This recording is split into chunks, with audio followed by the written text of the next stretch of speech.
ಸ್ವಾಗತ.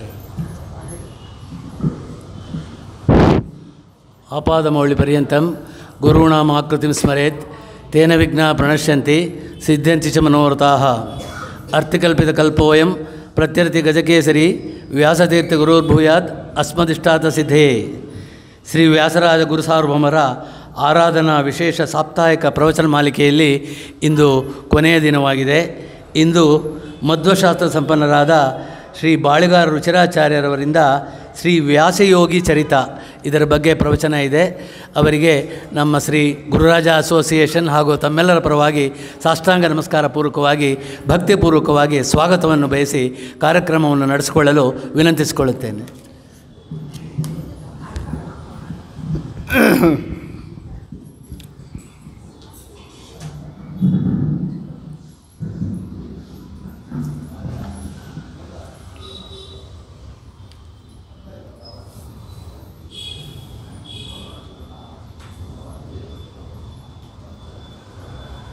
ಆಪಾದಮೌಲಿಪರ್ಯಂತಂ ಗುರುಣಾಂ ಆಕೃತಿಂ ಸ್ಮರೇತ್ ತೇನ ವಿಘ್ನಾಃ ಪ್ರಣಶ್ಯಂತಿ ಸಿದ್ಧ್ಯಂತಿ ಚ ಮನೋರಥಾಃ.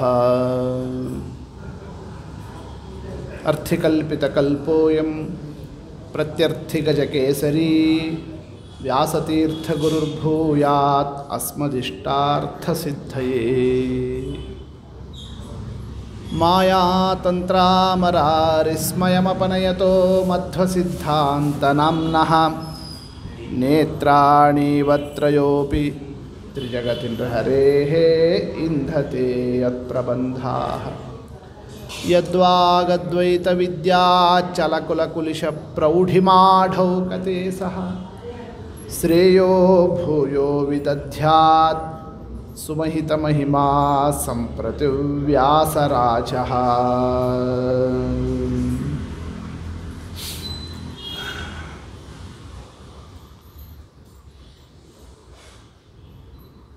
ಪರಮ ಪವಿತ್ರವಾದ ಪುಣ್ಯಪ್ರದವಾದಂತಹ ಸುಸಂದರ್ಭ, ಮಹಾನುಭಾವರ ಆರಾಧನಾ ಮಹೋತ್ಸವದ ಪರ್ವಕಾಲ. ಪರ್ವಕಾಲ ಆ ಮಾತಿನ ಅರ್ಥ ನಮ್ಮಲ್ಲೇನು ಬದಲಾವಣೆ ಇರೋದಿಲ್ಲ, ನಾವಿರೋಷ್ಟೇ ಇರ್ತೀವಿ, ಮಾಡೋಷ್ಟೇ ಮಾಡ್ತೀವಿ, ಪುಣ್ಯ ಮಾತ್ರ ಹೆಚ್ಚಬೇಕು ಅಂತೀವಿ. ಅದಕ್ಕೆ ದೊಡ್ಡ ಜ್ಞಾನಿಗಳು, ಕರುಣಾಳುಗಳು, ನಿಮ್ಮ ಯೋಗ್ಯತಾ ನಮಗೆ ಗೊತ್ತರೋ, ಅದಕ್ಕೆ ಏನು ನೀವು ಮಾಡ್ತೀರೋ ಅಷ್ಟೇ ಮಾಡಿರಿ, ಆದರೆ ನಾವು ಹತ್ತಿರ ಇದ್ದಿದ್ದರಿಂದ ಅದೇನಾಗ್ತದೆ, ನಿಮಗೆ ₹1 ಪುಣ್ಯ ಬರೋದು 100, 1000, 10,000 ಹಂಗೆ ಹೆಚ್ಚೆಚ್ಚಾಗ್ತದೆ. ಆದ್ದರಿಂದ ಆರಾಧನಾ ಮಹೋತ್ಸವಕ್ಕೆ ವಿಶೇಷವಾದಂತಹ ಮಹತ್ವ. ಆರಾಧನಾ ಮಹೋತ್ಸವದಿಂದ ಲಾಭ ವ್ಯಾಸರಾಜರಿಗಲ್ಲ. ಅವರಿಗೇನೋ ಅಸಾಧ್ಯ ಅಲಂಕಾರ, ವೈಭವ, ಮೆರವಣಿಗೆ, ಉತ್ಸಾಹ, ಉತ್ಸವ. ಅವರ ಕಥಾವನ್ನು ನೋಡಿದರೆ ನಿಮಗೆ ಗೊತ್ತಾಗ್ತದೆ. ರತ್ನಸಿಂಹಾಸನದಲ್ಲಿ, ಸುವರ್ಣ ಸಿಂಹಾಸನದಲ್ಲಿ ರತ್ನಾಭಿಷೇಕವನ್ನು ಮಾಡಿಸಿಕೊಂಡವರು. ಅಂಥವರಿಗೆ ನಾವು ನೆಟ್ಟಿಗೆ ಒಂದು ಮುಷ್ಟಿನೂ ಕೈ ತುಂಬ ಮಂತ್ರಾಕ್ಷತೆ ತಗೊಳ್ಳೋದೇನೆ ಅವ್ರ ಮೇಲೆ ಒಂದು ಅಕ್ಷತ ಹಾಕಿ ಕೈ ಮುಗಿದರೆ ಈ ಉತ್ಸವಕ್ಕೆ ಅವ್ರಿಗೇನು ಲಾಭ? ಅವ್ರಿಗೇನು ನಾವು ಮಾಡಿರ್ತಕ್ಕ ಒಂದು ದೊಡ್ಡ ವಿಜೃಂಭಣೆ ಅಂತಾಗ್ತದೆ. ಇದು ಯಾರಿಗೆ ಪುರುಷಾರ್ಥ? ನಮಗೆ ಪುರುಷಾರ್ಥ. ಅಂತಹ ಮಹಾನುಭಾವರ ಅಧಿಷ್ಠಾನದಲ್ಲಿ ಇವತ್ತಿನ ದಿವಸ ಪರಮಾತ್ಮ ವಾಯುದೇವರು ಎಲ್ಲ ಅನುಗ್ರಹ ಮಾಡತಕ್ಕಂತಹ ಭಗವಂತನ ಪರಿವಾರ ಅಲ್ಲಿ ಇದ್ದು ನಿಮಗೆ ಇವತ್ತು ಅನುಗ್ರಹವನ್ನು ಮಾಡುತ್ತೇವೆ ಅಂತ ಎಲ್ಲರ ಆ ಒಂದು ಅನುಗ್ರಹವನ್ನು ಹೊಂದುವಂತಹ ಸುದಿನ. ಆದ್ದರಿಂದ ವ್ಯಾಸರಾಜರ ಆರಾಧನಾ ಮಹೋತ್ಸವ ಅನ್ನತಕ್ಕಂಥದ್ದು ಇಷ್ಟು ಮಹತ್ವವನ್ನು ಪಡೆದಿರತಕ್ಕಂತಹ ಒಂದು ಕ್ರಮ. ಪ್ರತಿಯೊಬ್ಬ ಜ್ಞಾನಿಗಳೂ ಕೂಡ ಶ್ರೀಮದಾಚಾರ್ಯರ ವಿಶಿಷ್ಟ ಸೇವಾವನ್ನು ಮಾಡಬೇಕು ಅಂತಲೇ ಭೂಮಂಡಲದಲ್ಲಿ ಬಂದಂಥವರು. ಅದು ಬಿಟ್ಟು ಮತ್ತೊಂದು ಏನೂ ಅವರಿಗೆ ಮನಸ್ಸಿನಲ್ಲಿ ವಿಚಾರನೂ ಅಲ್ಲ, ಅವರ ಅಪೇಕ್ಷೆನೂ ಅಲ್ಲ. ಒಂದೊಂದು ಕ್ರಮದಿಂದ ಒಬ್ಬೊಬ್ಬರು ಆಚಾರ್ಯರ ಸೇವಾವನ್ನೇ, ಮಧ್ವರಾಯರ ಸೇವಾವನ್ನೇ, ಮಧ್ವ ಸಿದ್ಧಾಂತದ ಉನ್ನಾಹವನ್ನು ನಡೆಸಿರ್ತಕ್ಕಂತಹ ಕ್ರಮ ಇದೆ. ಟೀಕಾಕೃತ್ಪಾದರು ನಿನ್ನೆ ಆರಾಧ್ಯರಾಗಿ ಬಂದಂತಹ ತಪೋ ವಿದ್ಯಾ ವಿರಕ್ತ್ಯಾದಿ ಸದ್ಗುಣೌಘಾಕರಾನಹಂ ವಾದಿರಾಜಗುರೂನ್ ವಂದೇ ಹಯಗ್ರೀವ ಪದಾಶ್ರಯಾನ್ನೇ. ಏನು ಮಹಾನುಭಾವರು ವಾದಿರಾಜರು, ಎಂಥೆಂಥ ಮಹಾನುಭಾವರು ಶ್ರೀಮದಾಚಾರ್ಯರ ಸೇವಾವನ್ನು ನಡೆಸಿದ್ದಾರೆ. ಎಲ್ಲರೂ ಅದೇ ಗುರಿಯನ್ನು ಇಟ್ಟುಕೊಂಡು ಬಂದಂಥವರು. ಆ ಒಂದು ದೃಷ್ಟಿಯಿಂದ ನೋಡಿದಾಗ ವ್ಯಾಸರಾಜರು ಎಂಥ ಅದ್ಭುತವಾದಂತಹ ಶ್ರೀಮದಾಚಾರ್ಯರ ಟೀಕಾಕೃತ್ಪಾದರ ಆ ಒಂದು ವಿಶಿಷ್ಟ ಸೇವಾವನ್ನು ನಡೆಸೋ ಮೂಲಕವಾಗಿ ನಮ್ಮ ಮೇಲೆ ಪರಮಾನುಗ್ರಹವನ್ನು ಮಾಡಿದ್ದಾರೆ.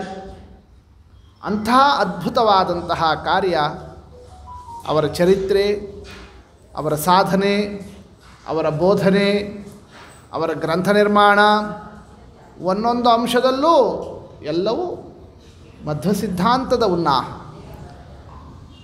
ಅದು ಪವಿತ್ರ ಜೀವನ. ಅಂಥ ಒಂದು ಅದ್ಭುತವಾದಂತಹ ವ್ಯಾಸರಾಜರ ಆ ಒಂದು ಆಕೃತಿಂ ಸ್ಮರೇತ್, ಆರಾಧನಾ ದಿವಸದಲ್ಲಿ ಇಂತಹ ಒಂದು ವಿಶಿಷ್ಟವಾದ ವ್ಯಾಸರಾಜರ ಆ ಒಂದು ರೂಪವನ್ನೇ ಹೃದಯದಲ್ಲಿ ಧಾರಣವನ್ನು ಮಾಡೋದೇನೇ ಆರಾಧನಾ ಮಹೋತ್ಸವ ಎಂಬತಕ್ಕಂಥದ್ದು ಪರಿಪೂರ್ಣವಾಗಿ ಕೇಳಿಸ್ತಿಲ್ಲ. ಹಾಂ,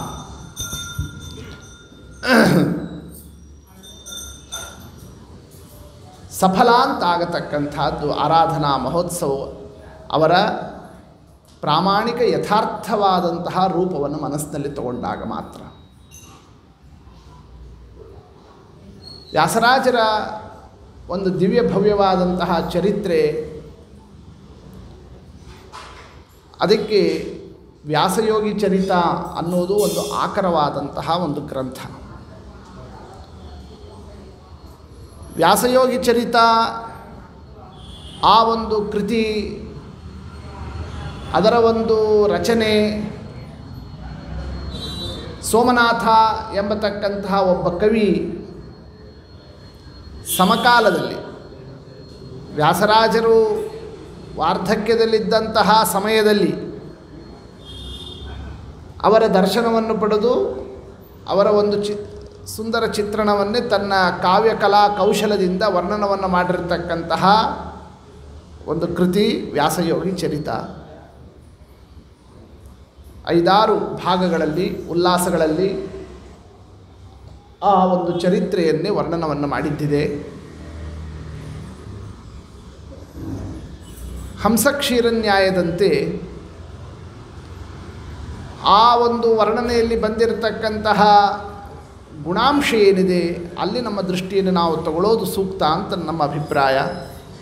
ಕಾರಣ, ನಾವು ಪಾರಂಪರಿಕವಾಗಿ ತಿಳಿದಿರತಕ್ಕಂತಹ ವ್ಯಾಸರಾಜರ ಭವ್ಯ ಚರಿತ್ರೆ ಏನಿದೆ, ಅವರ ಅದ್ಭುತವಾದಂತಹ ಮಹಿಮೆ ಏನಿದೆ, ಪುರಂದರದಾಸರು, ಅನೇಕ ಜ್ಞಾನಿಗಳು ಅವರೆಲ್ಲರೂ ಕೂಡ ಕೊಂಡಾಡಿರತಕ್ಕಂತಹ ಕ್ರಮ ಏನಿದೆ, ಅದಕ್ಕೂ ಸೋಮನಾಥ ಕವಿ ರಚಿಸಿರತಕ್ಕ ವ್ಯಾಸಯೋಗಿ ಚರಿತೆಗೂ ಅನೇಕ ಸಂದರ್ಭಗಳಲ್ಲಿ ವ್ಯತ್ಯಾಸ ಕಾಣಿಸ್ತದೆ. ಎಷ್ಟೇ ಆದರೂ ದೂರಸ್ಥನಾದ, ಬೇರೆ ಪ್ರದೇಶದಲ್ಲಿ ಇದ್ದಂತಹ, ಹೆಚ್ಚಿನ ಮಧ್ವ ಸಿದ್ಧಾಂತದ ಪರಿಚಯವನ್ನು ಹೊಂದದೇ ಇರತಕ್ಕ, ಕೇವಲ ತನ್ನ ಒಂದು ಕಾವ್ಯಕಲಾ ಕೌಶಲದ ಆವಿಷ್ಕಾರವನ್ನು ರಾಜನ ಆಸ್ಥಾನದಲ್ಲಿ ದೊಡ್ಡ ಗುರುಗಳಾಗಿದ್ದಾರೆ, ಅವರನ್ನು ವರ್ಣಿಸೋದಕ್ಕಷ್ಟೇ ತತ್ಪರತೆಯನ್ನು ಇಟ್ಟುಕೊಂಡು ತಾನು ಎಷ್ಟು ತಿಳ್ಕೊಂಡಿದ್ನೋ ಆ ಕ್ರಮದಂತೆ ಒಂದು ಚಿತ್ರಣವನ್ನು ನೀಡಿರೋದು ಮಾತ್ರ ಎಲ್ಲಿದೆ? ಈ ಒಂದು ವ್ಯಾಸಯೋಗಿ ಚರಿತೆಯಲ್ಲಿರ್ತಕ್ಕಂತಹ ವಿಷಯ. ಆ ವ್ಯಾಸಯೋಗಿ ಚರಿತೆಯಲ್ಲಿ ಹೇಳಿರೋ ಕ್ರಮದಿಂದ ನೋಡಿದಾಗ ಬನ್ನೂರು ಅಲ್ಲಿರ್ತಕ್ಕಂತಹ ದಂಪತಿಗಳು ಬಲ್ಲಣ ಸುಮತಿ ಅಂತ ಯಜಮಾನ, ಲಕ್ಷ್ಮೀಬಾಯಿ ಎಂಬತಕ್ಕಂತಹ ಆತನ ಧರ್ಮಪತ್ನಿ, ಆ ದಂಪತಿಗಳಿಗೆ ಮಕ್ಕಳಾಗಿರಲಿಲ್ಲ. ಬ್ರಹ್ಮಣ್ಯ ತೀರ್ಥರು ಅನುಗ್ರಹವನ್ನು ಮಾಡಿದರು.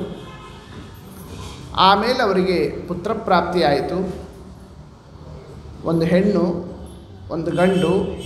ಆಮೇಲೆ ಕಡೆ ಮಗನೇ ಕಾವ್ಯನಾಯಕರು, ವ್ಯಾಸಯೋಗಿಗಳು ಅನ್ನೋ ಒಂದು ಕ್ರಮದಿಂದ ವ್ಯಾಸಯೋಗಿ ಚರಿತೆಯಲ್ಲಿ ಸೋಮನಾಥ ಕವಿ ವ್ಯಾಸರಾಜರ ಒಂದು ವಿಚಾರವನ್ನು ಈ ರೀತಿ ನಿರೂಪಣವನ್ನು ಮಾಡಿದ್ದು ಕಾಣಿಸ್ತಾ ಇದೆ.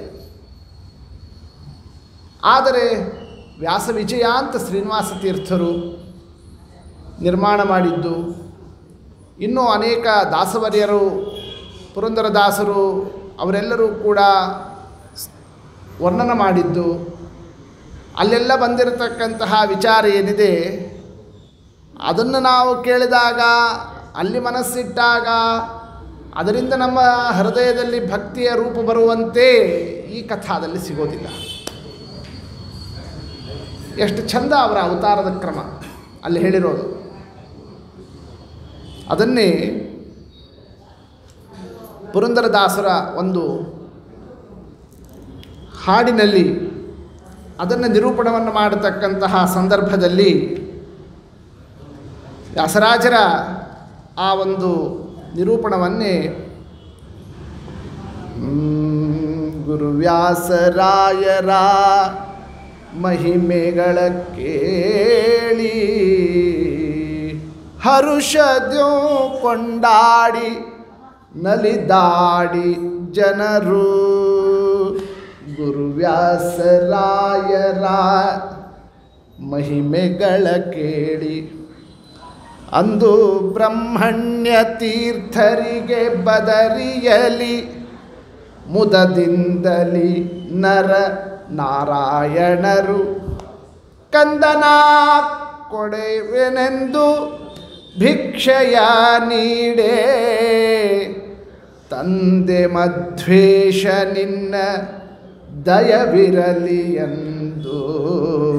ಗುರುವ್ಯಾಸರಾಯರ ಮಹಿಮೆಗಳ ಕೇಳಿ ಏನು ತಿಳಿಸಿದ್ದಾರೆ ಇದರಲ್ಲಿ ಪುರಂದರದಾಸರ ಈ ಒಂದು ಹಾಡಿನಲ್ಲಿ. ಬ್ರಹ್ಮಣ್ಯ ತೀರ್ಥರು ಬದರಿಗೆ ಹೋಗಿದ್ದರು.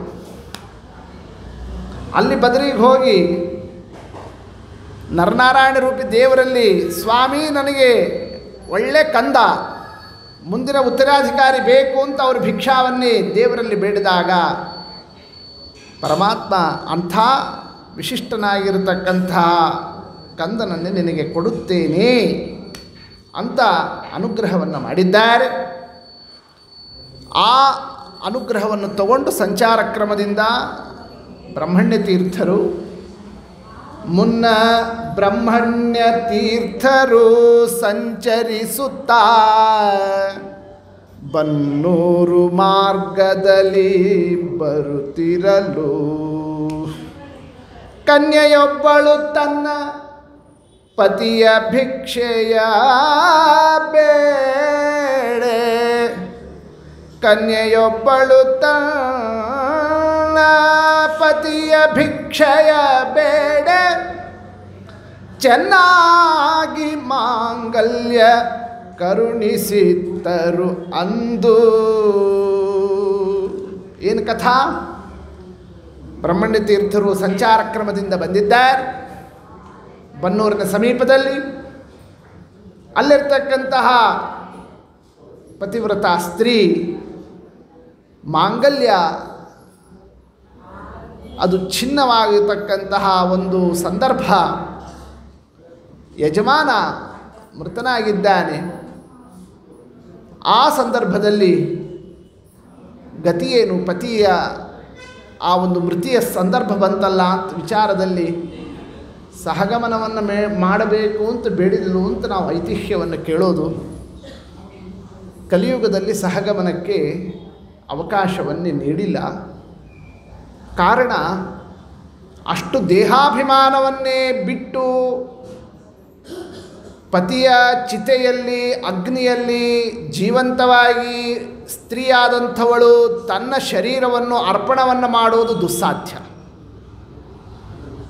ಪೂರ್ಣ ದೇಹ ನಂದಲ್ಲ ಅನ್ನೋ ಮನಸ್ಥಿತಿಯಲ್ಲಿ ಅಭಿಮಾನವನ್ನು ತೊರೆದು ಜೀವನವನ್ನು ನಡೆಸ್ತಕ್ಕಂಥದ್ದು ಋಷಿಗಳು ಮುನಿಗಳು ದ್ವಾಪರಾದಿ ಯುಗದಲ್ಲಿರ್ತಕ್ಕಂತಹ ಕ್ರಮ ಕಲಿಯುಗದಲ್ಲಿ ಕಷ್ಟ ಇದೆ. ಆದ್ದರಿಂದ ಕಲಿಯುಗದಲ್ಲಿ ಸಹಗಮನಕ್ಕೆ ಅವಕಾಶವನ್ನು ನೀಡಿಲ್ಲ. ಆ ಕ್ರಮದ ಒಂದು ಆಚರಣೆಯ ಪರಂಪರೆಯನ್ನು ಇಟ್ಟಿದ್ದಾರೆ. ಅಷ್ಟರ ಮೇಲೆ ಯಾರಾದರೂ ಸಹಗಮನ ನಾವು ಮಾಡಲೇಬೇಕು, ಅಷ್ಟು ಪತಿಭಕ್ತಿಯಿಂದ ತನ್ನ ಆ ಒಂದು ಜೀವನವನ್ನೇ ಪಾವಿತ್ರ್ಯ ಮಾಡಿಕೊಳ್ಳಬೇಕು ಅಂತಿದ್ದರೆ ಜವಾಬ್ದಾರಿ ಯಾರು ತಗೊಳ್ಳೋರು? ಯಾಕೆ ಅಗ್ನಿಯಲ್ಲಿ ದೇಹ ಹಾಕಿದಾಗ ಆಗ ಆಗೋ ವೇದನೆ, ಅದರಿಂದ ಅಯ್ಯೋ ಅಪ್ಪ ಅದು ಇದು ಕೂಗಿಬಿಟ್ರು ಅಂತಂತಂದರೆ ಅದು ದುರ್ಮರಣ ಅಂತ ಆಗಿ ಹೋಗ್ತದೆ. ಅದು ಸಹಗಮನ ಆಗೋದಿಲ್ಲ.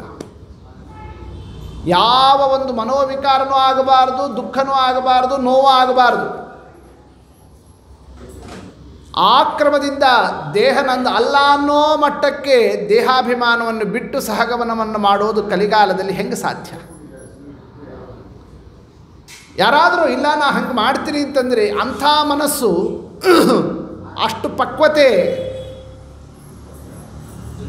ಈ ಸ್ತ್ರೀಯಲ್ಲಿ ಬಂದಿದೆ ಅನ್ನೋದು ಮತ್ತೊಬ್ಬರಿಗೆ ಗೊತ್ತಾಗೋದಿಲ್ಲ. ಜ್ಞಾನಿಗಳಿಗೆ ಮಾತ್ರ ಸಾಧ್ಯ. ದೊಡ್ಡ ಜ್ಞಾನಿಗಳು ಒಪ್ಪಿಗೆ ಕೊಟ್ಟರೆ ಮಾಡಲಿಕ್ಕೆ ಅವಕಾಶ.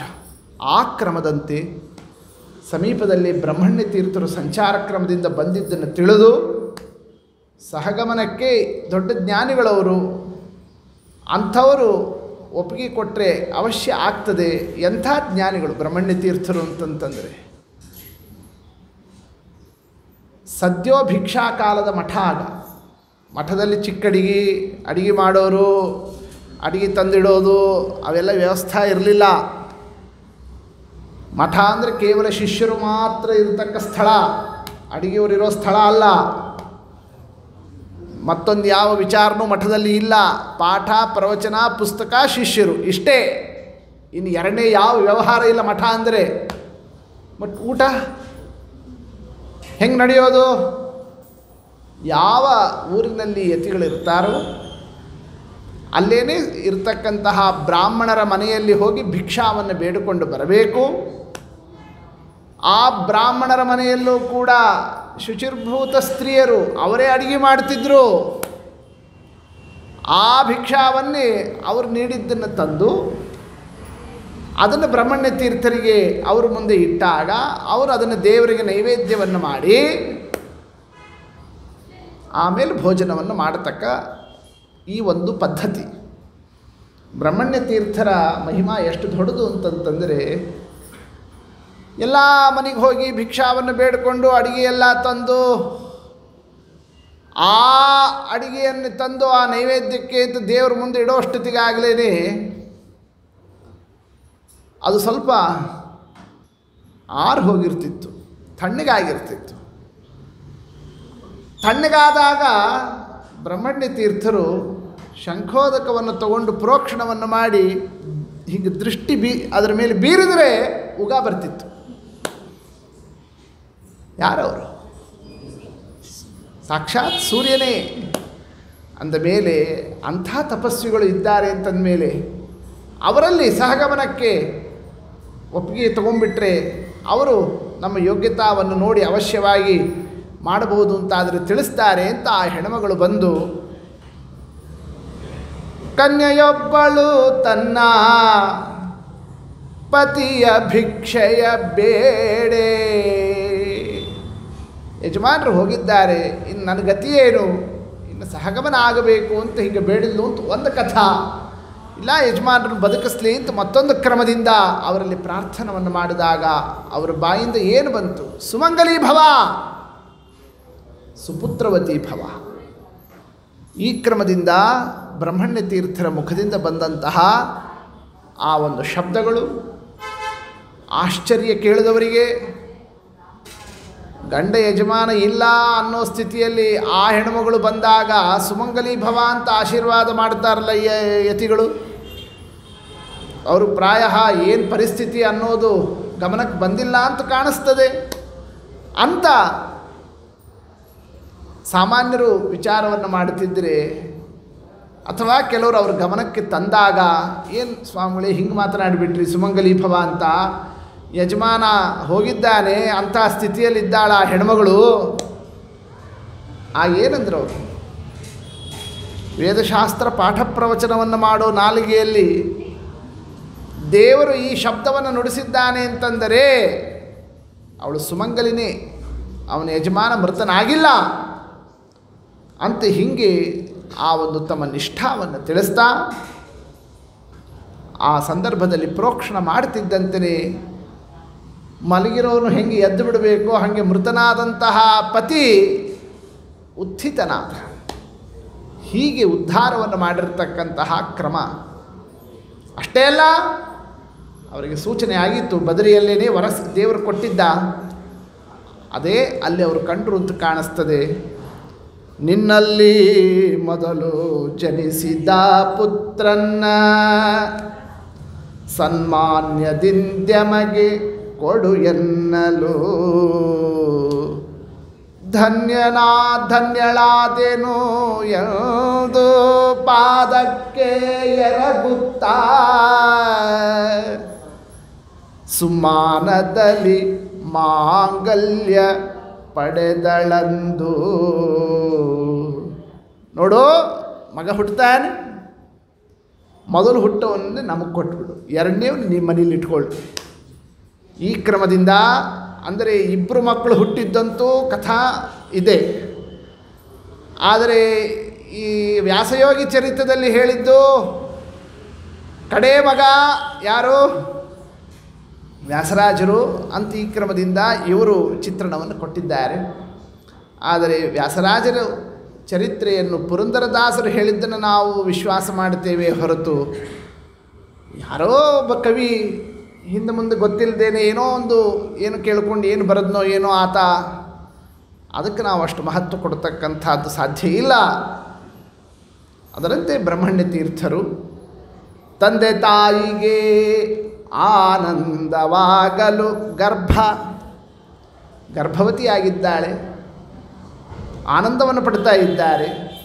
ಅಂದು ಶಿಶು ಜನಿಸುವ ಸಮಯದಲ್ಲಿ, ಇನ್ನೇನು ಕೂಸು ಹುಟ್ಟುತ್ತದೆ ಎಂಬತಕ್ಕಂತಹ ಸಂದರ್ಭ, ಆ ಸಮಯಕ್ಕೆ ಬಂದು ಬ್ರಹ್ಮಣ್ಯ ತೀರ್ಥರಿಗೆ ಒರೆಯೇ ಕಂದಗೆ ಹರಿವಾಣದಿ ಜನನವಾಗಲಿ ಎಂದು, ಚಿನ್ನದ ಹರಿವಾಣದಲ್ಲಿ ಕಂದನ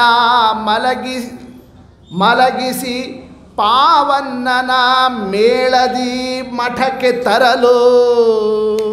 ನೋಡಿ ಹೆಂಗೆ ವ್ಯಾಸರಾಜರು ಬಂದರು ಅನ್ನೋದನ್ನು ತಿಳಿಸ್ತಾ ಇದ್ದಾರೆ. ಅವರು ಹುಟ್ಟೋ ಸಮಯಕ್ಕೆ ಸುದ್ದಿ ಬಂತು, ಆಸನ್ನ ಪ್ರಸವಳು ಹಡಿತಾಳಿನ್ನೇನು ಕೆಲವೇ ಸಮಯಕ್ಕೆ ಶಿಷ್ಯರ ಕೈಯಲ್ಲಿ ಬಂಗಾರದ ಹರಿವಾಣವನ್ನೇ, ಚಿನ್ನದ ಹರಿವಾಣವನ್ನೇ, ಪರಾತವನ್ನು ಕೊಟ್ಟು ಕಳಿಸಿದ್ದಾರೆ. ತಾಯಿಯ ಉದರದಿಂದ ಬರತಕ್ಕಂತಹ ಆ ಕೂಸು ಭೂಸ್ಪರ್ಶ ಅಲ್ಲ, ಈ ಬಂಗಾರದ ಈ ಒಂದು ಪರಾತದಲ್ಲೇ ಆ ಕೂಸನ್ನೇ ಹಾಗೆ ತಗೊಂಡು ಬರಬೇಕು ಅಂತ ಅನ್ನೋದನ್ನೇ ಬ್ರಹ್ಮಣ್ಯ ತೀರ್ಥರು ಪರಿಚಾರಕರ ದ್ವಾರ ಕಳಿಸಿರೋಣ. ಅದರಂತೆಯೇ ಅವತಾರ ಮಾಡ್ತಿದ್ದಂತೆಯೇ ಬಂಗಾರದ ಹರಿವಾಣದಲ್ಲಿ ಅವರನ್ನು ತಗೊಂಡು ವಾದ್ಯ ಮೇಳದೊಂದಿಗೆ ವೈಭವದೊಂದಿಗೆ ಮಠಕ್ಕೆ ಕರ್ಕೊಂಡು ಬಂದರು. ನೋಡಿ ಇದೆಲ್ಲ ಹೇಳಿದ್ದಾರೆ. ಹಿಂಗಿರೋ ಚರಿತ್ರೆ ವ್ಯಾಸರಾಜರ ಚರಿತ್ರೆ, ವ್ಯಾಸಯೋಗಿ ಚರಿತ್ರೆಯಲ್ಲಿ ನಮಗೆ ಇದೆಲ್ಲ ಎಲ್ಲಿ ಸಿಗ್ತದೆ? ಅದರಂತೆ ಮಠಕ್ಕೆ ತರಲು, ಆಮೇಲೆ ಪುಣ್ಯಗೆ ಜಾತ ಕರ್ಮವನ್ನೇ ಮಾಡಿ ಆಮೇಲೆ ಜಾತಕರ್ಮ, ನಾಮಕರಣ, ಒಂದೊಂದು ಸಂಸ್ಕಾರಗಳನ್ನು ಅವರಿಗೆ ನಡೆಸ್ತಾ ಇದ್ದಾರೆ. ಏನಂತಾಗ ನಾಮಕರಣ, ಹೆಸರೇನಿಟ್ರು ಅಂತ ಅನ್ನೋ ಪ್ರಶ್ನೆ ಬಂದಾಗ ವ್ಯಾಸಯೋಗಿ ಚರಿತೆಯನ್ನು ನೋಡಿದಾಗ ಅಲ್ಲಿ ವ್ಯಾಸರಾಜರಿಗೆ ಅವರ ತಂದೆ ತಾಯಿಗಳಿಗೆ ಆ ಹೆಸರಿಡುವಾಗ ಬ್ರಹ್ಮಣ್ಯ ತೀರ್ಥರು ಸೂಚನೆಯಂತೆ ಅವರಿಗೆ ಯತಿರಾಜ ಅಂತ ಹೆಸರಿಟ್ಟರು ಅಂತ ಅಲ್ಲಿ ಬಂದಂತಹದ್ದು ವಿಚಾರ. ಯತಿರಾಜ ಅಂತ ಅವರ ಪೂರ್ವಾಶ್ರಮದ ಹೆಸರು ಅಂತ.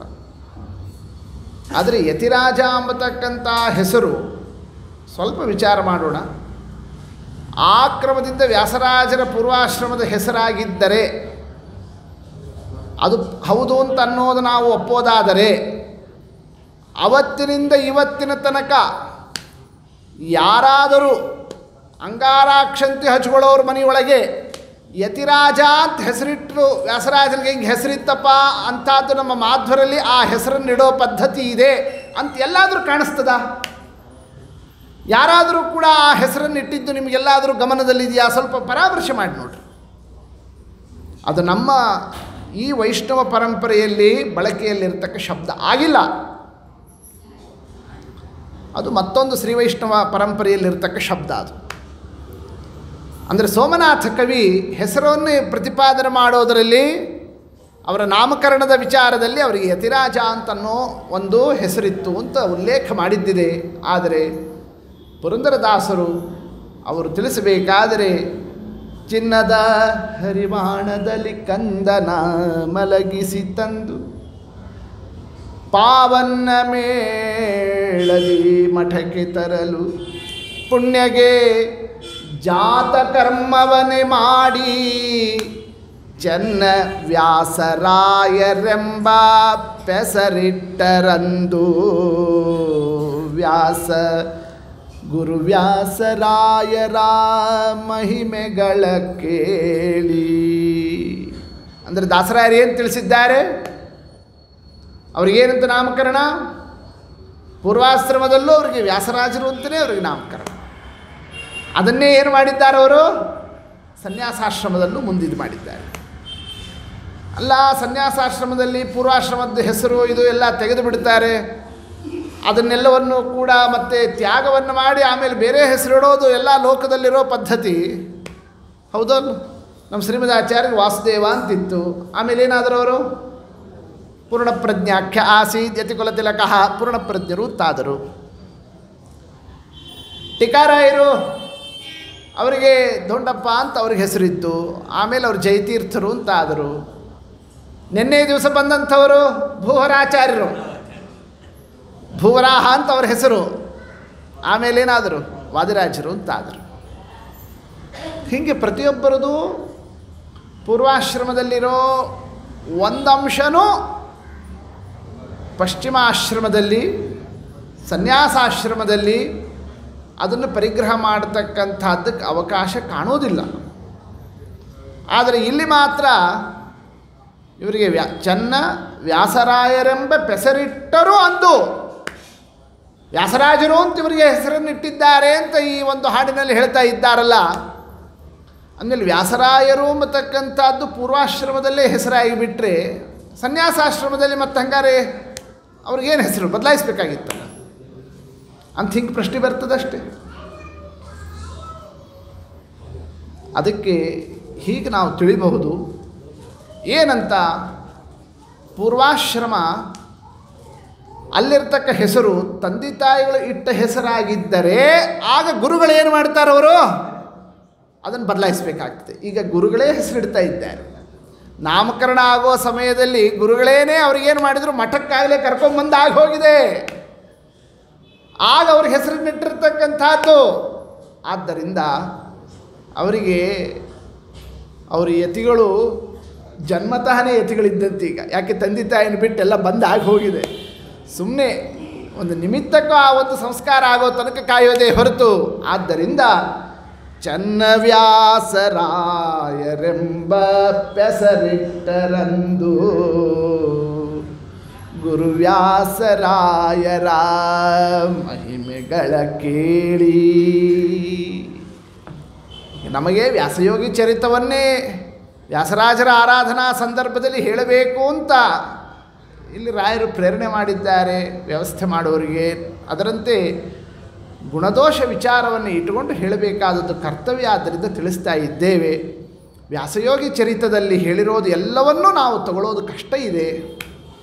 ದಾಸವರ್ಯರ ಮಾತಿಗೆ ಅನುಗುಣವಾಗಿರೋದನ್ನು ತಗೋಬೋದೇ ಹೊರತು ಅನನುಗುಣವಾಗಿದ್ದರೆ ಆಗ ನಾವು ಪುರಂದರದಾಸರ ಮಾತಿಗೆ ಮಹತ್ವ ಕೊಡಬೇಕಾಗ್ತದೆ ಹೊರತು ಒಬ್ಬ ಕವಿಯ ಮಾತಿಗೆ ನಾವು ಮಹತ್ವ ಕೊಡಲಿಕ್ಕೆ ಸಾಧ್ಯ ಇಲ್ಲ. ಇನ್ನು ಅದಲ್ಲದೇನೆ ಎಷ್ಟು ನಮ್ಮಲ್ಲಿ ಹಾಸು ಹಕ್ಕಾಗಿರ್ತಕ್ಕಂತಹ ಒಂದು ಐತಿಹ್ಯ, ಬ್ರಹ್ಮಣ್ಯ ತೀರ್ಥರ ಹತ್ರ ಬಂದಿದ್ದು, ಸಹಗಮನಕ್ಕೆ ಅವಳು ಕೇಳಿದ್ದು, ಇವರು ಮಾತನಾಡಿದ್ದು, ಅದನ್ನು ಕೇಳಿ ಆಗ ಅವರು ಆಶೀರ್ವಾದವನ್ನು ಮಾಡಿದ್ದು, ಅದರಂತೆಯೇ ಮುಂದೆ ಆ ಪತಿ ಬದುಕಿದ್ದು, ಆಗ ಆ ಕೂಸು ಹುಟ್ಟಿದ್ದು, ಆ ಕೂಸನ್ನು ತಂದಿದ್ದು, ಈ ಕಥಾ ಇದುವರೆಗೂ ಏನು ಯಾರಿಗೂ ಗೊತ್ತೇ ಇಲ್ಲಪ್ಪ, ಎಲ್ಲೋ ಒಂದು ಮೂಲೆಯಲ್ಲಿತ್ತು ಅಂತಲ್ಲ, ಜನಜನಿತವಾಗಿರೋ ವಿಚಾರ ಇದು. ಆದರೆ ವ್ಯಾಸಯೋಗಿ ಚರಿತ್ರದಲ್ಲಿ ಹೇಳಿರೋ ವಿಚಾರ ಆ ಪುಸ್ತಕ ಎಲ್ಲ ಇತ್ತೀಚೆಗೆ ಹೊರಗೆ ಬಂದ ಮೇಲೆ ಓ ಹಿಂಗೂ ಒಂದು ಅಭಿಪ್ರಾಯ ಕೆಲವ್ರ ಮನಸ್ಸಿನಲ್ಲಿ ಇತ್ತು ಅಂತ ನಾವು ನೋಡುವಂತೆ ಇರೋದೇ ಹೊರತು, ಮತ್ತು ಆ ಕಥಾದಿಂದ ನಮಗೆ ವ್ಯಾಸರಾಜರಲ್ಲಿ ಭಕ್ತಿ ಬರುವಂತಹ ಅಂಶ ಕಡಿಮೆ, ಭಕ್ತಿ ಹೆಚ್ಚು ಬರತಕ್ಕಂತಹ ಕಥಾಕ್ಕೆ ಮಹತ್ವ, ಅದನ್ನು ನಾವು ಮನಸ್ಸಿನಲ್ಲಿ ಇಟ್ಟುಕೊಂಡು ವಿಚಾರವನ್ನು ಮಾಡೋಣ. ತಾವತ ವ್ಯಾಸಯೋಗಿ ಚರಿತ ಎಲ್ಲ ಅಂಶದಲ್ಲೂ ಅದೇನು ಉಪಯೋಗನೇ ಇಲ್ಲ ಅಂತ ಅರ್ಥ. ಕೆಲವೊಂದು ಅದ್ಭುತವಾದಂತಹ ವರ್ಣನೆಗಳಿದ್ದಾವೆ, ವಿಚಾರಗಳಿದ್ದಾವೆ, ನಿರೂಪಣೆಗಳಿದ್ದಾವೆ, ಸಾಹಿತ್ಯದ ಕಲಾ ಕೌಶಲಗಳಿಂದ ವ್ಯಾಸರಾಜರ ಅದ್ಭುತ ವೈಭವವನ್ನು ವರ್ಣಿಸಿರ್ತಕ್ಕಂತಹ ಸಂದರ್ಭಗಳಿದ್ದಾವೆ. ವ್ಯಾಸರಾಜರ ಒಂದು ವಿಶಿಷ್ಟವಾದಂತಹ ವರ್ಚಸ್ಸೇ ಬಹಳ ದೊಡ್ಡದಿದೆ ಅನ್ನೋದಕ್ಕೆ ಇದೊಂದು ಸಾಕ್ಷೀಭೂತ. ಯಾವುದು ಏನು ಗೊತ್ತಿಲ್ಲದಿರೋ ಯಾವುದೋ ಮೂಲೆಯಲ್ಲಿರ್ತಕ್ಕ ಒಬ್ಬ ಕವಿನೂ ಕೂಡ ಅವರನ್ನು ವರ್ಣಿಸಬೇಕು ತನ್ನ ಮನಸ್ಸಿಗೆ ಬಂದಂತೆ ಅಂತ ನೋಡ್ರಿ, ಅವರು ವರ್ಣಿಸಿದ್ದಾರೆ ಹೆಂಗಿದೆ ವ್ಯಾಸರಾಜರ ಕೀರ್ತಿ ಅನ್ನೋದಕ್ಕೆ ಆ ವ್ಯಾಸಯೋಗಿ ಚರಿತವನ್ನು ನಾವು ಅವಶ್ಯವಾಗಿ ಅದಕ್ಕೊಂದು ಮಹತ್ವವನ್ನು ನೀಡಲಿಕ್ಕೆ ಸಾಧ್ಯ ಇದೆ. ಆ ಕ್ರಮದಿಂದ ವ್ಯಾಸರಾಜರ ದಿವ್ಯವಾದಂತಹ ಒಂದೊಂದರಲ್ಲೂ ಕೂಡ ಮೈಲಿಗಲ್ಲೇ ವ್ಯಾಸರಾಜರು ಮಾಡಿರ್ತಕ್ಕಂತಹ ಕೆಲಸ. ವ್ಯಾಸಯೋಗಿ ಚರಿತ್ರದ ಪ್ರಕಾರ ಅವರಿಗೆ 5ನೇ ವರ್ಷಕ್ಕೆ ಅಕ್ಷರಾಭ್ಯಾಸ. ಸಾಧ್ಯ ಇದೆಯೇನ್ರಿ? ನಾವು ಈ 2020 ಯುಗದಲ್ಲೇನೇ ನಾವು ಈಗಾಗಲೇ 2.5 ವರ್ಷಕ್ಕೆ 3 ವರ್ಷಕ್ಕೇ LKG UKG ಹೋಗ್ತೀವಿ. ಆ ರೀತಿ ಅಕ್ಷರಾಭ್ಯಾಸ ಇದ್ದಾಗ ವ್ಯಾಸರಾಜರಿಗೆ 5ನೇ ಪಂಚಮೇ ವಯಸ್ಸಿ ಅಂತಂದು ಬರೀತಾರೆ. ನಂಬಲಿಕ್ಕೆ ಹಂಗೆ 5 ವರ್ಷಕ್ಕೆ ಪ್ರಾಯ ಅವನಿಗೆ 5 ವರ್ಷಕ್ಕಾಗಿದ್ದರೆ ವ್ಯಾಸರಾಜರಿಗೆ ಹಚ್ಕೊಂಡು ಏನು ಅಂತ ಕಾಣಿಸ್ತದೆ. 5 ವರ್ಷಕ್ಕೆ ಅಕ್ಷರಾಭ್ಯಾಸ ವ್ಯಾಸರಾಜರು ಮಾಡ್ತಾರೆ, ಛೇ ಸಾಧ್ಯನೇ ಇಲ್ಲ. 5ನೇ ವರ್ಷಕ್ಕೆ ಅವ್ರಿಗಾಗಲೇ ಬ್ರಹ್ಮಜ್ಞಾನಿಗಳಿಗೆ ಪಂಚಮ ವಯಸ್ಸಿನಲ್ಲಿ ಉಪನಯನ ಅಂತ ಹೇಳಿದ್ದಾರೆ, ಗೊತ್ತಾಯ್ತಲ್ಲ. ಆದ್ದರಿಂದ ವ್ಯಾಸರಾಜರ ಆ ಒಂದು ಉಪನಯನವನ್ನೇ ಪಂಚಮ ವಯಸ್ಸಿನಲ್ಲಿ ಅಂತ ಅದನ್ನೇ ನಿರೂಪಣವನ್ನು ಮಾಡಿರ್ತಕ್ಕಂಥದ್ದನ್ನು ನಾವು ಮನಸ್ಸಲ್ಲಿ ತಗೋಬೇಕು. ಅದನ್ನೇ ಏನು ಮಾಡಿದ್ದಾರೆ ಇಲ್ಲಿ ದಾಸರಾಯರು ಕೂಡ, ಪುರಂದರದಾಸರು ಕೂಡ ಅದನ್ನು ನಿರೂಪಣವನ್ನು ಮಾಡತಕ್ಕಂತಹ ವಿಚಾರದಲ್ಲಿ ಹೊಳೆವ ಸುವರ್ಣ ಕುಂಡಲವ ಇಟ್ಟು ಬಳಸಿ ನಡುವಿಗೆ ಸುವರ್ಣ ಮೌಂಜಿಯನ್ನು ಕಟ್ಟಿ, ಅವರಿಗೆ ಬಂಗಾರದ ಆ ಒಂದು ಉಡದಾರವನ್ನೇ, ಮೌಂಜಿಯನ್ನೇ, ಆ ಮೌಂಜಿ ನಿರ್ಮಾಣನೇ ಬಂಗಾರದಿಂದ ಮಾಡಿಸಿದ್ರಂತೆ. ಅಂಥದ್ದನ್ನು ಕಟ್ಟಿ ಉಪನಯನವನ್ನು ಮಾಡಿಸಿ ತಳಿತ ಸಂತೋಷದಿ ಭವತಿ ಭಿಕ್ಷಾನ್ನಗಳ ಬೇಡಿಸಿದ್ದರ ಬ್ರಹ್ಮಣ್ಯ ತೀರ್ಥರಂದು. ಪ್ರತಿಯೊಂದು ಬ್ರಹ್ಮಣ್ಯ ತೀರ್ಥರೇ ನಿಂತು ಮಾಡಿಸಿದರು ಅವರಿಗೆ. ಸಕಲ ಸಂಸ್ಕಾರಗಳು, ಉಪನಯನಾದಿ ಸಂಸ್ಕಾರಗಳನ್ನೆಲ್ಲವನ್ನೂ ಕೂಡ ಮಾಡಿಸಿ ವರುಷ ಸಪ್ತ ವ್ಯಾಸೇಂದ್ರಗೆ ತುರ್ಯವ, 7ನೇ ವರ್ಷಕ್ಕೆ ಅವರಿಗೆ ಸನ್ಯಾಸವನ್ನು ನೀಡಿರ್ತಕ್ಕಂಥದ್ದನ್ನೇ ದಾಖಲು ಮಾಡಿದ್ದಾರೆ ತಮ್ಮ ಹಾಡಿನಲ್ಲಿ. ಅಂದಮೇಲೆ ವ್ಯಾಸರಾಜರಿಗೆ 5ನೇ ವರ್ಷಕ್ಕಾಗಲೇ ಉಪನಯನ ಆಗಿದೆ. 7ಮ ವರ್ಷದಲ್ಲಿ ಮಹಾನುಭಾವರು ಸನ್ಯಾಸವನ್ನು ಸ್ವೀಕಾರವನ್ನು ಮಾಡಿರ್ತಕ್ಕಂತಹ ಕ್ರಮ. ಸಣ್ಣ ಆ ಒಂದು ಸನ್ಯಾಸವನ್ನು ತಗೊಂಡ ಕೂಡಲೇ ದಿಗ್ದೇಶಗಳಲ್ಲಿ ಸಂಚಾರವನ್ನು ಮಾಡುತ್ತಾ ಶ್ರೀಮನ್ಮಧ್ವಮತೆ ಹರಿಪರತರ ಸತ್ಯಂ ಜಗತ್ತತ್ವತೋ ಭಿನ್ನಾ ಜೀವಗಣ ಹರೇರನುಚರಾ ನಿಚೋಚ್ಚ ಭಾಂಗತಾ ಮುಕ್ತಿರ್ನೈಜ ಸುಖಾನುಭೂತಿರಮಲಾ ಭಕ್ತಿಶ್ಚ ತತ್ಸಾಧನೋ ಅಕ್ಷಾದಿತ್ರಿತಯಂ ಪ್ರಮಾಣಂ ಅಖಿಲಾಂನಾಯೈಕ ವೇದ್ಯೋ ಹರಿಹಿ. ಹೀಗೆ ಶ್ರೀಮದಾಚಾರ್ಯರ ಸಿದ್ಧಾಂತದ ಪ್ರಮೇಯ ನವಮಾಲವನ್ನೇ ಸರ್ವತ್ರ ಸ್ಥಾಪನವನ್ನು ಮಾಡಿರ್ತಕ್ಕಂತಹ ಧೀರರು. ಇದು ವ್ಯಾಸರಾಜರ ದಿವ್ಯ ಭವ್ಯ ಚರಿತ್ರೆಯನ್ನು ನಾವು ನೋಡತಕ್ಕಂತಹ ಕ್ರಮ. ಆದರೆ ವ್ಯಾಸಯೋಗಿ ಚರಿತ್ರದಲ್ಲಿ ಸೋಮನಾಥ ಕವಿ ಅವ 16ನೇ ವಯಸ್ಸಿಗೆ ಇವ್ರಿಗೆ ಸನ್ಯಾಸ ಅಂತ ಹೇಳ್ತಾರೆ. ಇನ್ನೂ ಅನೇಕ ಏನೇನೋ ಕಥೆಗಳೆಲ್ಲ ಬರೆದಿದ್ದಾರೆ. ನಾವು ದೊಡ್ಡವರ ಆರಾಧನಾ ದಿವಸ ಅದನ್ನೆಲ್ಲ ನಮ್ಗೆ ಹೇಳಲಿಕ್ಕೆ ಮನಸ್ಸು ಬರೋದಿಲ್ಲ. ಅಂಥ ಅನೇಕ ಘಟನೆಗಳನ್ನೆಲ್ಲ ವಿಸದೃಶವಾದಂತಹ ಶಬ್ದ ಅಂಶಗಳನ್ನೆಲ್ಲ ಅಲ್ಲಿ ವಿಚಾರಗಳಿದ್ದಾವೆ. ಆದ್ದರಿಂದ ನಮ್ಮಲ್ಲಿ ಆ ಒಂದು ವ್ಯಾಸಯೋಗ ಚರಿತೆಗೆ ಅಷ್ಟೊಂದು ಮಹತ್ವವನ್ನು ಯಾರೂ ನೀಡಿಲ್ಲ ಅನ್ನೋದನ್ನು ನಾವು ಗಮನಿಸಬೇಕಾಗ್ತದೆ. ಹೀಗೆ ವ್ಯಾಸರಾಜರು ವಿಶಿಷ್ಟವಾದಂತಹ 7-8 ವರ್ಷದಲ್ಲಿ ಸನ್ಯಾಸಾದಿಗಳನ್ನೇ ಧಾರಣವನ್ನು ಮಾಡಿ ದಿಗ್ದೇಶಗಳಲ್ಲಿ ಸಂಚರಣವನ್ನು ಮಾಡುತ್ತಾ ದಿಗ್ವಿಜಯವನ್ನು ಪಾಲಿಸ್ತಾ ಬ್ರಹ್ಮಣ್ಯ ತೀರ್ಥರಿಂದ ಬೀಜ ರೂಪದಿಂದ ಸಕಲ ಉಪದೇಶವನ್ನು ಪಡೆದು ಇನ್ನು ವಿಶೇಷವಾದಂತಹ ತಮ್ಮ ಆ ಒಂದು ವಿದ್ಯಾಭಿವೃದ್ಧಿಗೆ ಬ್ರಹ್ಮಣ್ಯ ತೀರ್ಥರ ಇಚ್ಛೆಯಂತೆಯೇ ಲಕ್ಷ್ಮೀನಾರಾಯಣ ಮುನೀನ್ನೇ ವಂದೇ ವಿದ್ಯಾಗುರುನ್ಮಮ.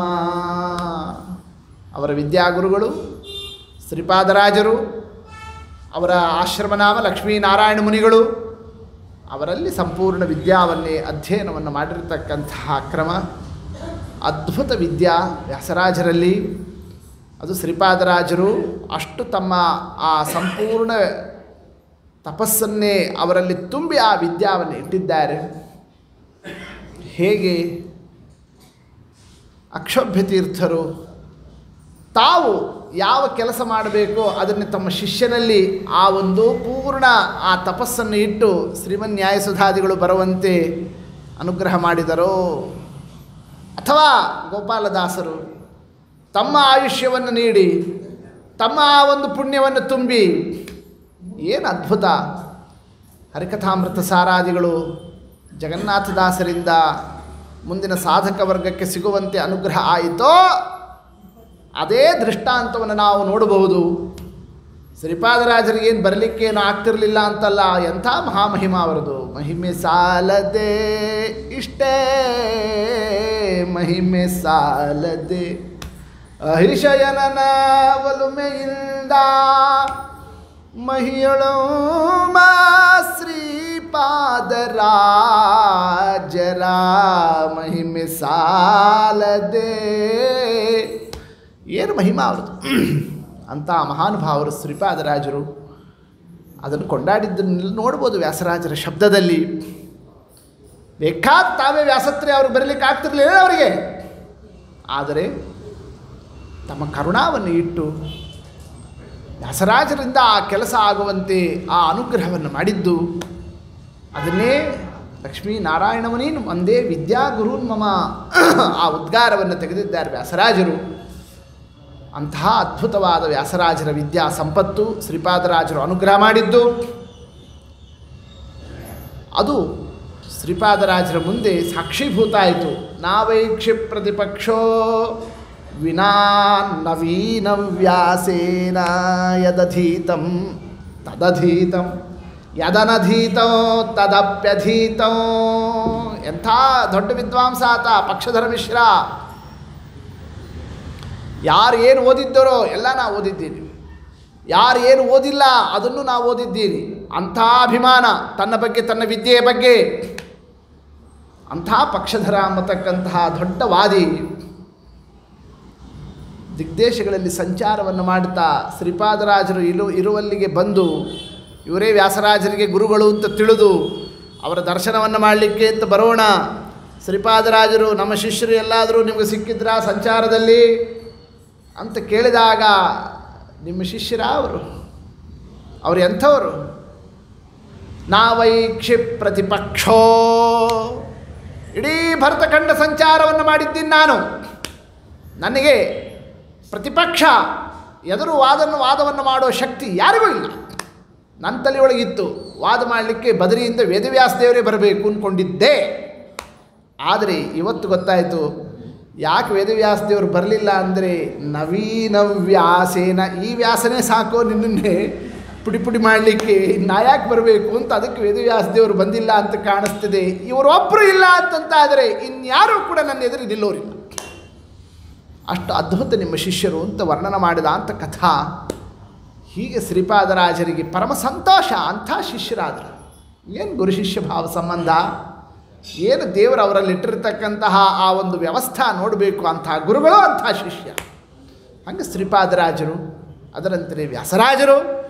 ಇಂತಹ ವ್ಯಾಸರಾಜರ ಆ ಒಂದು ದಿವ್ಯವಾದಂತಹ ಗುರು ಅನುಗ್ರಹದ ಆ ಒಂದು ದೃಷ್ಟಿಯಾದರೆ ಇನ್ನು ತಾವು ಪ್ರವರ್ಧಮಾನಕ್ಕೆ ಬಂದ ಮೇಲೆ ಎಷ್ಟೆಷ್ಟು ವಿಧವಾಗಿ ಅವರು ಮಾಡಿರತಕ್ಕಂತಹ ಆ ಒಂದು ಶ್ರೀಮದಾಚಾರ್ಯರ ಸೇವಾ, ಮುಂದಿನ ಸಿದ್ಧಾಂತದ ಸ್ಥಾಪನಾ, ಪ್ರಧಾನವಾಗಿ ಸರ್ವಮೂಲ ಗ್ರಂಥಗಳು, ಭಾಷ್ಯಾದಿ ಗ್ರಂಥಗಳು, ಅನುವ್ಯಾಖ್ಯಾನಾದಿಗಳು, ಶ್ರೀಮನ್ಯಾಯಸುಧಾದಿ ಗ್ರಂಥಗಳು, ಇಷ್ಟೆಲ್ಲ ಗ್ರಂಥಗಳಿದ್ದಾಗಿಯೂ ಕೂಡ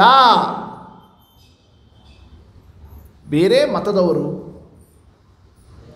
ತಿರಸ್ಕಾರದ ದೃಷ್ಟಿಯಿಂದ ಇವ್ರಿಗೊಂದು ಅಸ್ತಿತ್ವನೇ ಕೊಡೋದು ಬೇಡ,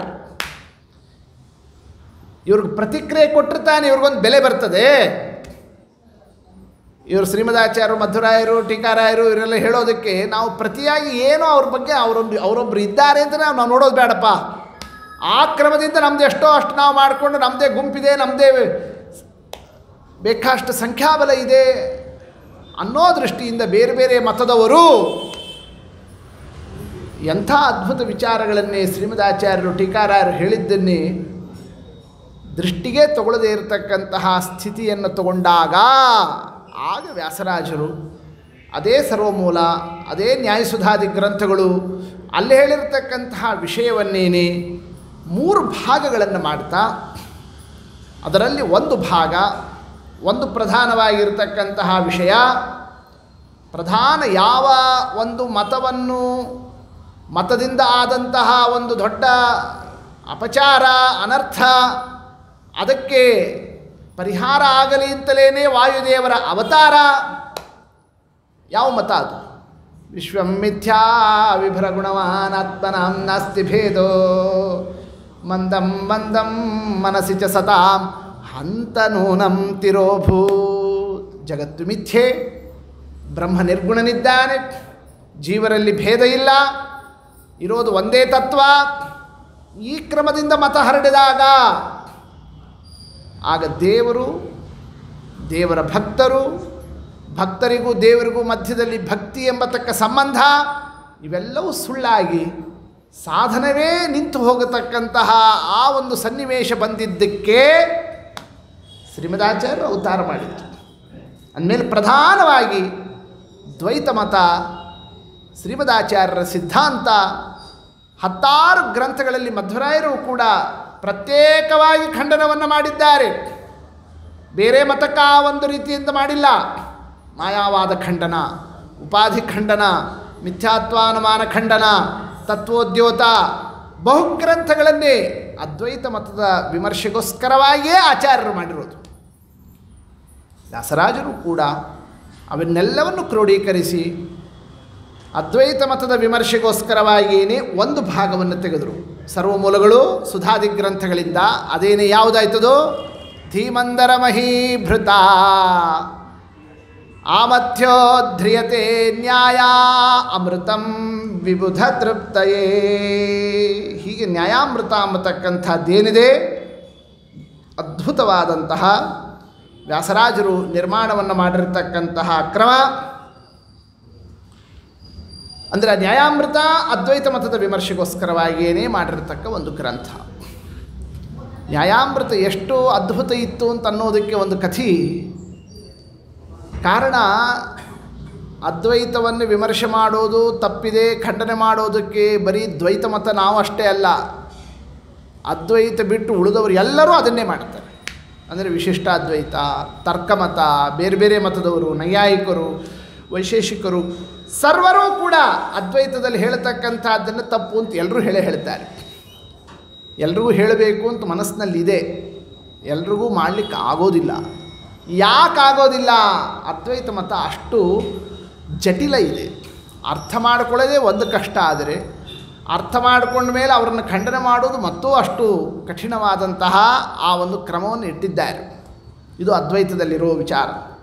ಕಿಂಬಹುನಾ ಅದ್ವೈತದವರಿಗೇ ಅರ್ಥ ಆಗೋದಿಲ್ಲ, ಅಷ್ಟು ಕಷ್ಟ ಇದೆ. ಇಷ್ಟು ತಿಳ್ಕೊಂಬಿಡ್ರಿ, ಗೊತ್ತಾಯ್ತಲ್ಲ. ಅದ್ವೈತ ಮತದಲ್ಲಿ ಹುಟ್ಟಿರ್ತಾರಲ್ಲ ಅವ್ರಿಗೆ ಅದ್ವೈತ ಎಷ್ಟು ಬಹಳ ಕಷ್ಟ ಇದೆ, ಅದ್ವೈತ ಅರ್ಥ ಆಗೋದಿಲ್ಲ.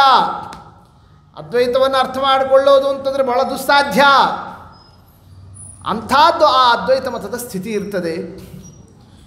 ಅದನ್ನು ಖಂಡನವನ್ನು ಮಾಡಲಿಕ್ಕೆ ಬೇರೆ ಮತದವರಿಗೆ ಕಷ್ಟ ಇತ್ತು.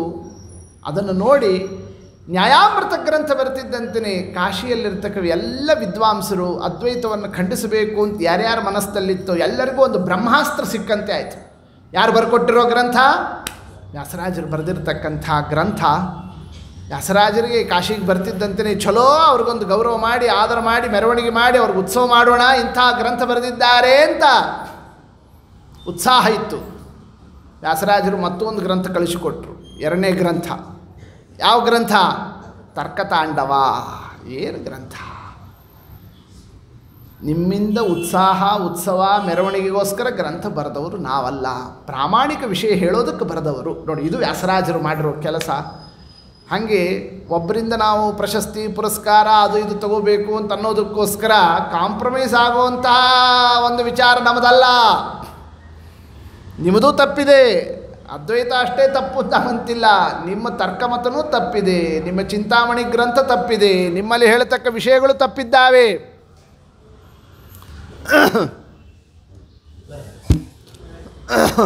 ಹಾಂ, ಸರಿ.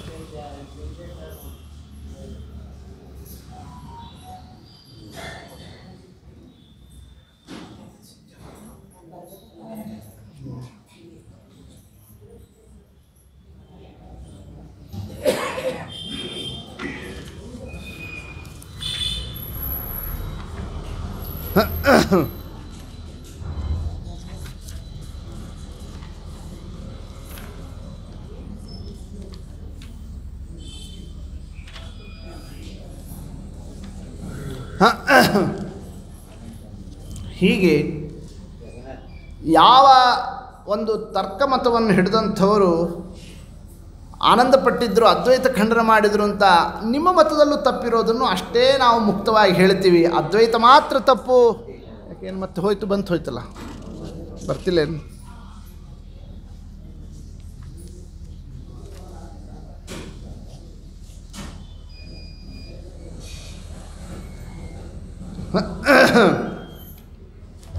ಹೀಗೆ ನ್ಯಾಯಾಮೃತ ಅನಂತರದಲ್ಲಿ ತರ್ಕತಾಂಡವ.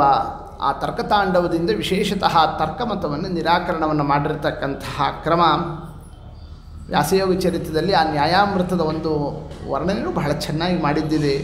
ನ್ಯಾಯಾಮೃತಂ ನಿಗಮವಾರಿನಿಧೇರ್ ಗೃಹೀತ್ವಾ ಶ್ರೀವ್ಯಾಸಯೋಗಿ ಹರಿಡಾ ಪ್ರವಿತೀರ್ಯಮಾಣಂ ಪೀತ್ವಾ ಭೃಶಂ ಸುಮನಸೋ ಧಿಷಣಾಭಿರನ್ಯಾನ್ನೇ ಸರ್ವಾನಮಂ ಸತತೃಣಾಯ ಸಪತ್ನವರ್ಗಾನ್ನೇ. ನ್ಯಾಯಾಮೃತ ಅಮೃತವನ್ನು ಪಾನ ಮಾಡಿದ ಮೇಲೆ ಎದುರಿಗಿದ್ದವರೆಲ್ಲ ಹುಲ್ಲಿಗೆ ಸಮಾನ ಅಂತ, ಯಾವಾಗ ಬೇಕಾದ್ರೆ ಇವ್ರನ್ನ ಉಫ್ ಅಂತ ಓರಿಸ್ಬಿಡ್ತೀವಿ ಅಂತಂತ ಆ ಶಕ್ತಿ ದೇವತೆಗಳಿಗೆ ಹೆಂಗೋ ಹಾಗೆ ಎಲ್ಲರಿಗೂ ಶಕ್ತಿ ಬಂದ್ಬಿಡುತ್ತಂತೆ. ಯಾವುದನ್ನೇ ಖಂಡನ ಮಾಡಲಿಕ್ಕೆ? ಅದ್ವೈತವನ್ನು ಖಂಡನ ಮಾಡಲಿಕ್ಕೆ. ಅಂಥ ಒಂದು ಅಮೃತವನ್ನು ಯಾರು ಕೊಟ್ಟರು? ವ್ಯಾಸರಾಜರು ನೀಡಿರತಕ್ಕಂಥದ್ದು. ಆದರೆ ನ್ಯಾಯಾಮೃತ ಒಂದೇ ಅವರು ಮಾಡಲಿಲ್ಲ. ಮುಂದೆ ಯಾವುದನ್ನು ಮಾಡಿದರು? ಅದ್ಭುತವಾದಂತಹ ತರ್ಕತಾಂಡವ ಗ್ರಂಥವನ್ನು ನಿರ್ಮಾಣವನ್ನು ಮಾಡಿದ್ದಾರೆ. ನ್ಯಾಯಾಮೃತ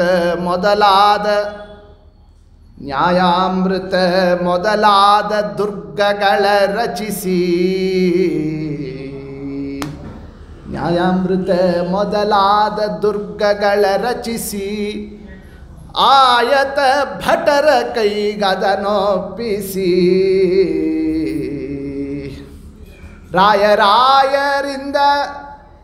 ರಾಯರ ಕೈಯಿಂದ ಕಪ್ಪವ ತರಿಸಿಕೊಂಡು ವಾಯುಮತದುಕ್ತಿ ಭಂಡಾರ ತುಂಬಿಸಿದ ವ್ಯಾಸ ಮುನಿರಾಯ ನಿಮ್ಮ ಹೆಸರುಲೇಸು.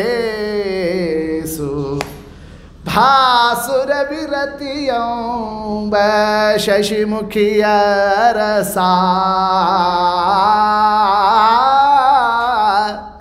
ವ್ಯಾಸ ಮುನಿರಾಯ. ವಾದರಾಜರು ವ್ಯಾಸರಾಜರನ್ನು ಎಷ್ಟು ಚಂದ ಸ್ತೋತ್ರ ಮಾಡಿದ್ದಾರೆ. ವ್ಯಾಸರಾಜರು ಆ ಹೆಸರೇ ಭಾಳ ಚಂದ ಅಂತಂತಂತಂದರು. ಗೊತ್ತಾಯ್ತು. ರಾಜ ಅಂತಾದ ಮೇಲೆ ರಾಜರಿಗಿರಬೇಕಾದಂಥದ್ದು ಎಲ್ಲ ಅಂಶ ಇರಬೇಕು, ಹೌದಲ್ಲ ಅವ್ರ ಹತ್ರ? ಏನು ರಾಜರಿಗೆ? ರಾಜ ಅಂತ ಆಗಬೇಕಾದ್ರೆ ರಾಣಿ ಇದ್ದರೆ ರಾಜ. ರಾಣಿನೇ ಇಲ್ಲ ಅಂತಾದರೆ ಅವ ರಾಜ ಏನ್ರಿ? ಹಂಗಾರೆ ನಿಮ್ಮ ರಾಣಿ ಯಾರು? ಇವರು ವ್ಯಾಸರಾಜರು, ಇವರು ರಾಜರು ಅಂತ ಆದಮೇಲೆ ರಾಣಿ ಯಾರು? ಭಾಸುರ ವಿರತಿ ಎಂಬ ಶಶಿಮುಖಿಯ ಅರಸ ವ್ಯಾಸ ಮುನಿರಾಯ. ಯಾರು ರಾಣಿ? ವಿರಕ್ತಿನೇ ಅವರ ರಾಣಿ. ವ್ಯಾಸರಾಜರು ಅವರು ರಾಜರಾಗಿದ್ದಾರೆ, ವಿರಕ್ತಿ ಎಂಬತಕ್ಕಂತಹ ಅರಸಿಗೆ ಅರಸರಾಗಿದ್ದಾರೆ. ವಿರತಿಯಂಬ ಶಶಿಮುಖಿಯ ಅರಸ. ಸರಿ, ರಾಣಿ ಇದ್ದಾಳೆ, ರಾಜರಾದರು. ಹಂಗೆ ರಾಣಿ ಇರೋದರಿಂದ ರಾಜರು ಅಂತಾದರೆ ಮನೆಯಲ್ಲಿರೋರೆಲ್ಲರೂ ರಾಜರೇ, ಅವ್ರವ್ರ ಮನೆಗೆ ಅವರವರೇ ರಾಜರು. ಹಂಗೆ ವ್ಯಾಸರಾಜರಾ? ಹಂಗೆ ತಗೊಳ್ಳೋದಾ? ಅಲ್ಲ, ಅದೊಂದೇ ಅಲ್ಲ. ಮತ್ಯಾವುದು ರಾಜತ್ವಕ್ಕೆ?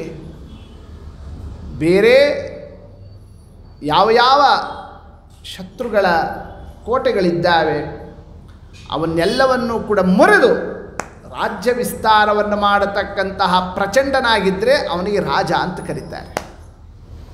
ವ್ಯಾಸರಾಜರು ಇವರು. ಅಂದಲ್ಲಿ ರಾಜರು ಅಂತಂತಂದ ಮೇಲೆ 21 ಕುಭಾಷ್ಯದ ಕೋಟೆಯೊಳಗಿಪ್ಪ, 21 ಕುಭಾಷ್ಯದ ಕೋಟೆಯೊಳಗಿಪ್ಪ, ದುಷ್ಟ ದುರ್ವಾದಿಗಳ ಹೊಡೆದೋಡಿಸಿ. ದೊಡ್ಡ 21 ಅವರವರ ಮತಗಳು, ಭಾಷ್ಯಗಳು, ಕೋಟೆಗಳನ್ನು ಕಟ್ಟಿಕೊಂಡು ಏನೇನು ದುಷ್ಟರೆಲ್ಲರೂ ಕೂಡ ತಮ್ಮ ವಿಚಾರವನ್ನು ಇಟ್ಕೊಂಡಿದ್ರಲ್ಲ ಅವರನ್ನೆಲ್ಲ ಹೊಡೆದು ಓಡಿಸಿದರು ವ್ಯಾಸರಾಜರು. ಆ ಕೋಟೆಗಳನ್ನೆಲ್ಲ ಮುರಿದು ಹಾಕಿದರು. ಹೌದು, ಅವರೇನು ಮಾಡಿದರು? ಏನು ಅವರಿಂದ ಆಗಿರತಕ್ಕ ಅನರ್ಥ ಏನಿತ್ತು, ಇವರು ಬಂದು ಅದನ್ನು ಸಾರ್ಥಕ ಏನು ಮಾಡಿದರು? ಉಪನಿಷದ್ ರಹಸ್ಯಾರ್ಥ ಅಪಹರಿಸಲವರ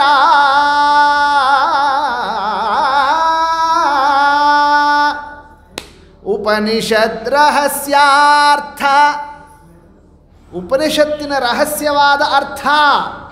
ಯಾರು ಉಪನಿಷದ್ ರಹಸ್ಯಾರ್ಥ? ಪರಬ್ರಹ್ಮ ಶ್ರೀಹರಿ. ಅಂತಹ ಭಗವತ್ ಸ್ವರೂಪವನ್ನೇ ಅಪಾರ್ಥಗೊಳಿಸಿ, ವಿಕೃತಗೊಳಿಸಿ, ಅದನ್ನು ಅಪಹಾರವನ್ನು ಮಾಡತಕ್ಕಂತಹ ಕಾರ್ಯವನ್ನು ಇವರೆಲ್ಲರೂ ಸೇರಿ ಮಾಡ್ತಾ ಇದ್ದಾರೆ. ಉಪನಿಷದ್ ರಹಸ್ಯಾರ್ಥ ಅಪಹರಿಸಲವರ ತಪ್ಪದೆ ಭಂಗಪಡಿಸಿದ ಅಪ್ರತಿಮಲ್ಲ ವ್ಯಾಸ ಮುನಿರಾಯ ನಿಮ್ಮ ಹೆಸರು ಲೇಸು. ಅವರನ್ನೆಲ್ಲರನ್ನು ಭಂಗವನ್ನು ಮಾಡಿ ಉಪನಿಷತ್ತಿನ ರಹಸ್ಯವಾದಂತಹ ಅರ್ಥವನ್ನು ಇವರು ಅಪಹಾರ ಮಾಡಲಿಕ್ಕೆ ಈ ಕೋಟೆಗಳಲ್ಲೆಲ್ಲ ಕೊಟ್ಕೊಂಡೆಲ್ಲ ಬಂದಿದ್ರಲ್ಲ ಮುರಿದು ಹಾಕಿದರು. ಅಂದಮೇಲೆ ರಾಜ ಹೋದಲ್ಲ ಅವರು ವ್ಯಾಸರಾಜರು. ಇನ್ನು ಅದರ ಮೇಲೆ ಅವರ ಕೋಟೆಗಳನ್ನು ಇವರು ಮುರಿದರು. ಇವರ ಸಿದ್ಧಾಂತಕ್ಕೆ ಕೋಟೆನೇ ಇಲ್ಲ ಅಂತಾದರೆ ಇದಕ್ಕೊಂದು ದುರ್ಗಮವಾಗಿರ್ತಕ್ಕಂತಹ ರಕ್ಷಣೆಯ ಅಭೇದ್ಯವಾಗಿರ್ತಕ್ಕಂತಹ ಕೋಟೆ ನ್ಯಾಯಾಮೃತ ಮೊದಲಾದ ದುರ್ಗಗಳ ರಚಿಸಿ. ನ್ಯಾಯಾಮೃತ, ತರ್ಕತಾಂಡವ, ಚಂದ್ರಿಕಾ, ಒಂದೊಂದು ದೊಡ್ಡ ದುರ್ಗಗಳು. ಅದ್ಭುತವಾದಂತಹ ಮಧ್ವ ಸಿದ್ಧಾಂತವನ್ನು ಸಂರಕ್ಷಣೆ ಮಾಡತಕ್ಕಂತಹ ಕೋಟೆ, ಅದನ್ನು ನಿರ್ಮಾಣವನ್ನು ಮಾಡಿದ್ದಾರೆ ವ್ಯಾಸರಾಜರು. ನ್ಯಾಯಾಮೃತ ಮೊದಲಾದ ಅಂದಮೇಲೆ ಕೋಟೆಯನ್ನೇ, ಮತ್ತೊಬ್ಬರ ಶತ್ರುಗಳ ಕೋಟೆಯನ್ನು ಮುರಿದಿದ್ದು ರಾಜನ ಲಕ್ಷಣ. ಅದರ ಮೇಲೆ ತಾವು ಅದ್ಭುತವಾದಂತಹ ರಕ್ಷಣೆಗೆ ಬೇಕಾದ ಕೋಟೆಯನ್ನು ನಿರ್ಮಾಣವನ್ನು ಮಾಡಿದರು. ಆದ್ದರಿಂದಲೂ ಅವರು ರಾಜರಾದರು. ಸರಿ, ಅವ್ರ ಕೋಟೆ ಮುರಿದಾಯಿತು, ತಮ್ಮ ಕೋಟೆ ಕಟ್ಟಿದ್ದಾಯಿತು. ಖಾಲಿ ಕೋಟೆ ಆದರೆ ಏನು ಬಂತು? ಆ ಕೋಟೆ ಒಳಗೆ ಏನಿಲ್ಲ, ಪಾಳು ಬಿದ್ದೋಗಿದೆ, ಏನಿಲ್ಲ ಅಂತಂತಂದರೆ ಅದು ಚಂದನಾ?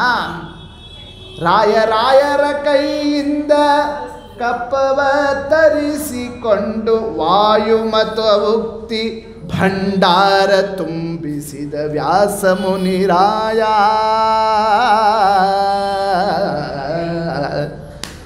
ನಮ್ಮ ಶ್ರೀಮದಾಚಾರ್ಯರ ಮತ ಅಂಬತಕ್ಕ ಭಂಡಾರವನ್ನು ತುಂಬಿಸಿದರು. ಇದು ವ್ಯಾಸರಾಜರು ಮಾಡಿರ್ತಕ್ಕಂತಹ ಕಾರ್ಯ. ಇನ್ನು ಅದರ ಮೇಲೆ ರಾಜ ಶತ್ರುಗಳ ಕೋಟೆಯನ್ನು ಮುರಿದು ತನ್ನ ರಾಷ್ಟ್ರಕ್ಕೆ ಒಳ್ಳೆ ಕೋಟೆಯನ್ನು ಕಟ್ಟಿ ಒಳ್ಳೆ ಕೋಶಾಗಾರದಲ್ಲಿ ಅಪಾರವಾಗಿರ್ತಕ್ಕಂತಹ ಐಶ್ವರ್ಯ ಸಂಪತ್ತನ್ನು ತುಂಬಿಸುವಂತೆ ವ್ಯವಸ್ಥೆ ಮಾಡಿ ಅಷ್ಟಕ್ಕೆ ಸುಮ್ಮನಿರೋದಾಗೋದು. ಅಷ್ಟೇ ಮಾಡಿದರೆ ರಾಜನ ಕೆಲಸ ಅಲ್ಲ, ಮತ್ತೇನಾಗಬೇಕು? ಅದನ್ನು ಯಾರಾದರೂ ಕಳ್ಳರು, ಕಾಕರು, ದರೋಡೆ ಮಾಡೋರು ಅಂದರೆ ತನ್ನ ರಾಜ್ಯದಲ್ಲಿರೋವಂತಹ ಒಂದು ಸುವ್ಯವಸ್ಥೆ ನೋಡೋದು ರಾಜನ ಲಕ್ಷಣ ಇರ್ತದೆ. ಹೌದಷ್ಟೇ.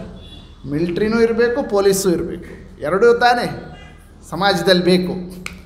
ಹಾಗೆ ವ್ಯಾಸರಾಜರು ಹೊರಗಿನ ಕೋಟೆಯನ್ನೇ ಮುರಿದು ಆ ಶತ್ರುಗಳ ದುರ್ಮತಗಳ ಆ ಒಂದು ದಾಳಿಯನ್ನೇ ನಿವಾರಣೆ ಮಾಡತಕ್ಕಂತಹ ಕಾರ್ಯವನ್ನು ಮಾಡಿದರು. ನ್ಯಾಯಾಮೃತ, ಚಂದ್ರಿಕಾ, ತರ್ಕತಾಂಡವ ಇದು ಹೊರಶತ್ರುಗಳು. ಅಂತಃಶತ್ರುಗಳು ನಮ್ಮ ರಾಜ್ಯದ ಒಳಗೆ ಇರತಕ್ಕಂತಹ ಕಳ್ಳರು, ಕಾಕರು ಅಂಥವರು. ಅದಕ್ಕೆ ಅದನ್ನು ತಿಳಿಸಿಕೊಟ್ಟರು ವಾದಿರಾಜರು. ಏನಂತ? ಕಾಮಕ್ರೋಧ ಲೋಭ ಮೋಹ ಮದ ಮತ್ಸರವೆಂಬ. ಕಾಮಕ್ರೋಧ ಲೋಭ ಮೋಹ ಮದ ಮತ್ಸರವೆಂಬ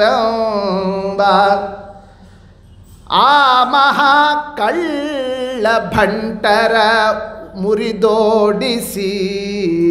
ಯಾರ ಅಂತಃಶತ್ರುಗಳು? ಕಾಮ, ಕ್ರೋಧ, ಲೋಭ, ಮೋಹ, ಮದ, ಮತ್ಸರ. ಇವು ನಮ್ಮ ರಾಜ್ಯದ ಒಳಗಿರ್ತಕ್ಕಂತಹ ಕಳ್ಳಕಾಕರು. ಅವರನ್ನು ಹೊಡೆದು ಹಾಕಿದರು. ಹೆಂಗೆ ಹೊಡೆದರು? ಯಾವ ಕ್ರಮದಿಂದ? ಅಲ್ಲೇನೋ ನ್ಯಾಯಾಮೃತ, ಚಂದ್ರಿಕಾ, ತರ್ಕತಾಂಡವ ಇಟ್ಕೊಂಡು ಅವ್ರನ್ನೆಲ್ಲ ನಿರ್ನಾಮ ಮಾಡಿದರು. ಇಲ್ಲಿ ನೇಮ ಮಂತ್ರ ತಂತ್ರಗಳ ಪಡೆದು ವೇದಾಂತ ಶಾಸ್ತ್ರ. ನೇಮ ಮಂತ್ರ ತಂತ್ರ ಪಡೆದು ವೇದಾಂತ ಶಾಸ್ತ್ರ ಸಾಮ್ರಾಜ್ಯ ಸಂಪಾದಿಸಿದ ಸಹಾಯ ಶೂರ ವ್ಯಾಸ ಮುನಿರಾಯ ನಿಮ್ಮ ಹೆಸರು ಲೇಸು. ಅಂದರೆ ವೇದಾಂತ ಸಾಮ್ರಾಜ್ಯದಲ್ಲಿ ಅವರು ರಾಜರು ಅಂತಾಗಿದ್ದಕ್ಕೆ ಏನು ಅವರ ನಿಯಮ, ಏನು ಮಂತ್ರ ಸಿದ್ಧಿ, ನಿಯಮಗಳ ಸಿದ್ಧಿ, ತಂತ್ರಸಿದ್ಧಿ, ಆ ಕ್ರಮದಿಂದ ತಮ್ಮ ವಿಶಿಷ್ಟವಾದಂತಹ ತಪಸ್ಸಿನ ಸಾಮರ್ಥ್ಯದಿಂದ ಆ ಕಾಲದಲ್ಲಿರ್ತಕ್ಕಂತಹ ಕಾಮಕ್ರೋಧಾದಿಗಳ ಆ ಒಂದು ಬಾಧೆ ಆಗದೇ ಇದ್ದಂತೆ ಅವರಿಗೆ ರಕ್ಷಣೆ ಕೊಟ್ಟರು. ಅವ್ರಿಗಷ್ಟೇ ಅಲ್ಲರೋ, ವಿಜೇಂದ್ರ ಸ್ವಾಮಿಗಳವರು ವ್ಯಾಸರಾಜರ ಸ್ತೋತ್ರದಲ್ಲಿ ಹೇಳುವಾಗ ವ್ಯಾಸರಾಜೋ ವ್ಯಾಸರಾಜ ಇತಿ ಪಠನ್ನೇ. ನೀವು ಬಾಯಿ ತುಂಬ ವ್ಯಾಸರಾಜರು ವ್ಯಾಸರಾಜರು ವ್ಯಾಸರಾಜರು ಅಂತ ಆ ಶಬ್ದ ಆಡಿದರೆ ಸಾಕು, ನಿಮ್ಮೊಳಗೆ ಹೊಕ್ಕಿರ್ತಕ್ಕ ಕಾಮಕ್ರೋಧಾದಿಗಳನ್ನು ಓಡಿಸಿಬಿಡ್ತಾರೆ. ಹೆಂಗೆ ಓಡಿಸ್ತಾರೆ ಅಲ್ರಿ? ವ್ಯಾಸರಾಜರು ಶಬ್ದ ಆಡಿದ ಕೂಡಲೇ ಅವ್ರು ಯಾಕೆ ಓಡಿ ಹೋಗ್ತಾರೆ ಅಂತಂದರೆ ತದಂತರ್ಯಾಮಿಣೋ ಬಲಾತ್. ಅವರ ಅಂತರ್ಯಾಮಿ ಯಾರು? ನರಸಿಂಹದೇವರು. ಪ್ರಹ್ಲಾದರಾಜರು ಕಂಬದಿಂದ ನರಸಿಂಹದೇವರನ್ನು ತರಿಸಿದವರು. ಅಂಥ ನರಸಿಂಹದೇವರನ್ನು ತರಿಸಿರೋ ವ್ಯಾಸರಾಜರಪ್ಪ ಇವರು. ಅವರ ಹೆಸರು ಹೇಳ್ತಾ ಇದ್ದಾರೆ ಅಂದ ಕೂಡಲೇ ಒಳಗೆ ಸೇರಿರೋ ಕಾಮಕ್ರೋಧಗಳೆಲ್ಲ ಓಡೋಗ್ಬಿಡ್ತಾವಂತೆ. ಅಂಥವರು ವ್ಯಾಸರಾಜರು ಅಂತಂತಂದರೆ ಸಾಮಾನ್ಯರಲ್ಲ. ಹೀಗೆ ವೇದಾಂತ ಸಾಮ್ರಾಜ್ಯದಲ್ಲಿರ್ತಕ್ಕಂತಹ ರಾಜರು ಅವರಾಗಿದ್ದಾರೆ. ಸರಿ, ರಾಜ ಅಂತಾದ ಮೇಲೆ ನಾಣ್ಯ ಚಲಾವಣೆ ಮಾಡಬೇಕಲ್ಲ ಪ್ರಜೆಗಳಿಗೆ. ಹೌದಷ್ಟೆ. ಒಬ್ಬ ರಾಜ ರಾಜ್ಯವನ್ನು ನಡೆಸಬೇಕಾದರೆ ರಾಜ್ಯದಲ್ಲಿರ್ತಕ್ಕ ಪ್ರಜೆಗಳಿಗೆ ಎಲ್ಲ ಒಂದು ವ್ಯವಹಾರವನ್ನು ನಡೆಸೋದಕ್ಕೆ ಅತ್ಯಂತ ಪೂರಕವಾದಂತಹ ಒಂದು ವ್ಯವಸ್ಥೆ ಯಾವುದು? ನಾಣ್ಯಗಳ ಚಲಾವಣೆ. ಹೌದಷ್ಟೆ. ಬರೀ ಡಿಮಾನಿಟೇಷನ್ ಮಾಡಿದ್ರೆ ಸಾಲದು, ಆಮೇಲೆ ವಾಪಸ್ ಬರಬೇಕಲ್ಲ. ಎಲ್ಲ ರೊಕ್ಕ ವಾಪಸ್ ತೊಗೊಂಡ್ಬಿಟ್ಟೆ ಅಂತಂದರೆ ಮುಂದೆ ಜಗತ್ತು ನಡೆಯೋದು ಹೆಂಗೆ? ಮತ್ತು ಹೊಸದಾಗಿ ನೋಟ್ ಪ್ರಿಂಟ್ ಮಾಡಿದ್ರೋ ಇಲ್ಲ. ಹಂಗೆ ವ್ಯಾಸರಾಜರು ರಾಜರು ಅಂತಾದ ಮೇಲೆ ಆ ವೇದಾಂತ ಸಾಮ್ರಾಜ್ಯದಲ್ಲಿ ಯಾವ ನಾಣ್ಯಗಳನ್ನು ಚಲಾವಣೆಗೆ ತಂದರು ನೋಡಿ. ಇದನ್ನೊಂದು ತಿಳ್ಕೋಬೇಕು ನಾವೀಗ. ಅದಕ್ಕೆ ವಾದರಾಜ ಸ್ವಾಮಿಗಳವರು ಬಲು ಚಂದ ತಿಳಿಸಿದರು. ಯಾವ ನಾಣ್ಯ ಚಲಾವಣೆ ತಂದರು? ಸುವರ್ಣದಿ ಹರಿನಾಮ, ಹರಿನಾಮ ನಾಣ್ಯಕ್ಕೆ ಸಿರಿ ಕೃಷ್ಣ, ಪಾವನ್ನ ಮುದ್ರಿಕೆ ಒತ್ತಿ ಬುಧರಿಗೆ ಇತ್ತು. ಸುವರ್ಣದಿ ಹರಿನಾಮ ನಾಣ್ಯಕ್ಕೆ ಸಿರಿ ಕೃಷ್ಣ. ಯಾವುದು ನಾಣ್ಯ? ಅದು ಸುವರ್ಣ ನಾಣ್ಯ. ಬೆಳ್ಳಿದು ಇದ್ರದ್ದು ಯಾವುದೋ ಹರ್ಕ ಬರ್ಕ ನೋಟಿಂದು ಅಂಥ ನಾಣ್ಯ ಅಲ್ಲ, ಸುವರ್ಣ ನಾಣ್ಯ. ಸುವರ್ಣ ಎರಡೆರಡು ಅರ್ಥ. ಸುವರ್ಣ ಅಂದರೆ ಬಂಗಾರದ ನಾಣ್ಯ ಅಂತ ಒಂದು ಅರ್ಥ, ಆದರೆ ಮತ್ತೊಂದು ಸುವರ್ಣ ಯಾವುದು? ಹರಿನಾಮ. ಅಂದರೆ ವ್ಯಾಸರಾಜರ ಸಾಮ್ರಾಜ್ಯದಲ್ಲಿ ಯಾವ ನಾಣ್ಯದ ಚಲಾವಣೆ ಬಂತು ಅಂತಂತಂದರೆ ಎಲ್ಲರಿಗೂ ಕೂಡ ಭಗವಂತನ ನಾಮ ಅಂಬತಕ್ಕಂತಹ ನಾಣ್ಯದ ಚಲಾವಣೆ ಆಯಿತು. ಅಂದರೆ ಮನಿಗೂ ಕೂಡ ದೇವರ ನಾಮಗಳು ಬರುವಂತೆ ವ್ಯವಸ್ಥೆ ಮಾಡಿಕೊಟ್ಟರು. ಅಂದರೆ ಹರಿದಾಸ ಸಾಹಿತ್ಯವನ್ನೇ ಸಮೃದ್ಧಿಯಾಗುವಂತೆ ಅನುಗ್ರಹವನ್ನು ಮಾಡಿಕೊಟ್ಟರು. ಅಂದಮೇಲೆ ವ್ಯಾಸರಾಜರ ಸಾಮ್ರಾಜ್ಯದಲ್ಲಿ ಬಂದಂತಹ ನಾಣ್ಯ ಯಾವುದದು? ಸುವರ್ಣದಿ ಹರಿನಾಮ, ಹರಿದಾಸ ಸಾಹಿತ್ಯ. ಹೌದು, ನಾಣ್ಯಕ್ಕೆ ಯಾವುದೋ ಒಂದು ಅದರ ಮೇಲೊಂದು ಮುದ್ರಿಕೆ ಹಾಕಿರ್ತಾರೆ, ಹೌದಲ್ಲ, ಇದು ಅಧಿಕೃತ ನಾಣ್ಯ, ಅನಧಿಕೃತ ಅಲ್ಲ ಅಂತ. ಅಧಿಕೃತ ಅಂತ ಆಗಬೇಕಾದ್ರೆ ಅದಕ್ಕೊಂದು ಏನಿರಬೇಕು? ಚಿಹ್ನೆ ಇರಬೇಕು. ಇವತ್ತು ನೋಡ್ತೀವಲ್ಲ, ಹಾಗೆ ವ್ಯಾಸರಾಜರು ಯಾವ ಮೊಹರ್ ಹಾಕಿದರು, ಯಾವ ಚಿಹ್ನೆ ಇಟ್ಟರು? ಹರಿನಾಮ ನಾಣ್ಯಕ್ಕೆ ಸಿರಿ ಕೃಷ್ಣ, ಪಾವನ ಮುದ್ರಿಕೆ ಯೊತ್ತಿ ಬುಧರಿಗೆ ಇತ್ತು. ಯಾವುದು ಮುದ್ರಿಕೆ? ಕೃಷ್ಣ ಅವ್ರದ್ದೇ ಮುದ್ರಿಕೆ, ಹೌದಲ್ಲ, ಅಂಕಿತ ಅದು. ಅಂದಮೇಲೆ ವ್ಯಾಸರಾಜರು ರಾಜರು ಅಂತ ಆಗಬೇಕಾದ್ರೆ ಏನೇನು ಬೇಕೋ ಎಲ್ಲ ಮಾಡಿದರು. ಅವರು ನಾಣ್ಯ ಚಲಾವಣೆಯನ್ನು ಮಾಡಿದರು. ಆ ನಾಣ್ಯದಿಂದ ಏನು ಪ್ರಯೋಜನ? ಹೊರಗಿನ ನಾಣ್ಯದಿಂದ ಏನಪ್ಪ ಪ್ರಯೋಜನ? ಹೊರಗಿನ ನಾಣ್ಯದಿಂದ ನಾವು ಚಲಾವಣೆ ಆಗ್ತದೆ, ಅದರಿಂದ ನಾವು ಸಂಪಾದನೆ ಮಾಡ್ತೀವಿ, ಶ್ರೀಮಂತರಾಗುತ್ತೀವಿ, ದಾರಿದ್ರ್ಯ ಹೋಗ್ತದೆ ಅಲ್ಲ. ಅದನ್ನೇ ವ್ಯಾಸರಾಜರು ಇಲ್ಲೂ ಮಾಡಿದರು. ಅವರು ಇಲ್ಲೇನಿತ್ತು? ಇಲ್ಲೂ ಭಾಳ ಸಾಲ ಮಾಡ್ಕೊಂಡ್ಬಿಟ್ಟಿದ್ವಿ ನಾವೆಲ್ಲರೂ ಕೂಡ. ಯಾವ ಸಾಲಗಾರ? ಜವನೆಂಬ ಸಾಲಿಗನ ಭಯವಿಲ್ಲದಂತೆ ಮಾಡಿ, ಜವನೆಂಬ ಸಾಲಿಗನ ಭಯವಿಲ್ಲದಂತೆ ಮಾಡಿ, ತ್ರಿವಿಧ ಪಾಪಗಳೆಂಬ ದಾರಿದ್ರ್ಯ ಅಟ್ಟಿದ ವ್ಯಾಸಮುನಿರಾಯ, ವ್ಯಾಸಮುನಿರಾಯ ನಿಮ್ಮ ಹೆಸರುಲೇಸೋ. ಅಂದರೆ ಯಮನೇ ಒಬ್ಬ ಸಾಲಗಾರ. ನಾವು ಮಾಡಿರೋ ಪಾಪಗಳೇ ಒಂದು ದಾರಿದ್ರ್ಯ. ನಮ್ಮನ್ನು ಯಾವಾಗ ಬೇಕಾದರೂ ಹಿಡಿಲಿಕ್ಕೆ, ಅರೆಸ್ಟ್ ಮಾಡಲಿಕ್ಕೆ ಅಂತ ಆತ ಬರಲಿಕ್ಕೆ ರೆಡಿ ಇರ್ತಾನೆ. ಆ ಭಯ ತಪ್ಪಿಸಿಬಿಟ್ರು ಕೈ ತುಂಬ ಈ ನಾಣ್ಯವನ್ನು ಕೊಟ್ಟು. ಯಾವ ನಾಣ್ಯವನ್ನೇ? ಸುವರ್ಣದಿ ಹರಿನಾಮ ನಾಣ್ಯಕ್ಕೆ ಸಿರಿ ಕೃಷ್ಣ, ಪಾವನ ಮುದ್ರಿಕೆ ಯೊತ್ತಿ ಬುಧರಿಗೆ ಇತ್ತು. ಏನು ಚಂದ! ವಾದರಾಜರು ಈ ಕ್ರಮದಿಂದ ವ್ಯಾಸರಾಜರು ರಾಜರು ಅಂತ ಯಾಕೆ ಅನ್ನೋದನ್ನು ನಿರೂಪಣವನ್ನು ಮಾಡಿರ್ತಕ್ಕಂತಹ ಕ್ರಮ ಸರಿ. ರಾಜರಾದ ಮೇಲೆ ರಾಣಿ ಇದ್ದಾಳೆ ಅಂತಾಯಿತು, ಬೇರೆ ಶತ್ರುಗಳ ಕೋಟೆ ಮುರಿದಿದ್ದಾಯಿತು, ದೃಢವಾದ ಮಧ್ವ ಸಿದ್ಧಾಂತಕ್ಕೆ ಕೋಟೆಯನ್ನು ಕಟ್ಟಿದ್ದೂ ಆಯಿತು, ಅಂತಃಶತ್ರುಗಳು ಕಾಮಕ್ರೋಧಾದಿಗಳನ್ನೆಲ್ಲರನ್ನೂ ಕೂಡ ಬಲಿ ಹಾಕಿದ್ದೂ ಆಯಿತು, ಇಲ್ಲಿರ್ತಕ್ಕ ಪ್ರಜೆಗಳ ಕೈ ತುಂಬ ನಾಣ್ಯಗಳನ್ನೆಲ್ಲ ಕೊಟ್ಟಿದ್ದೂ ಆಯಿತು. ಮುಂದೆ ಇನ್ನೇನು ರಾಜ ಮಾಡಬೇಕಾದಂಥದ್ದು? ದಾನ ಧರ್ಮವನ್ನು ಮಾಡಬೇಕು. ಹೌದು, ವಿದ್ಯಾದಿ ಮಹದಾನಗಳ ಪೊಂದಿದವರಿಗೆ ಇತ್ತು ವಿದ್ಯಾದಿ ಮಹದಾನ. ವಿದ್ಯಾದಾನ, ದ್ರವ್ಯದಾನ, ಭೂದಾನ, ಏನು ದಾನ? ಒಂದೇ ಮುಹೂರ್ತ ಕಾಲ ಆ ಕುಹಯೋಗ ಬಂದಿರತಕ್ಕ ಸಂದರ್ಭದಲ್ಲಿ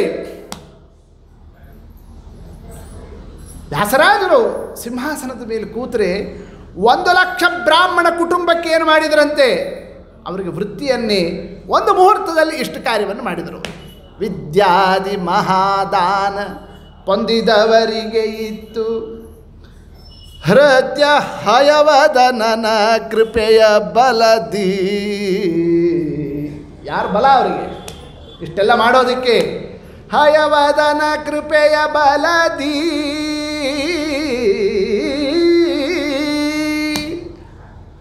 ಹಯವದನ ಅಂತ ಯಾರ ಅಂಕಿತ?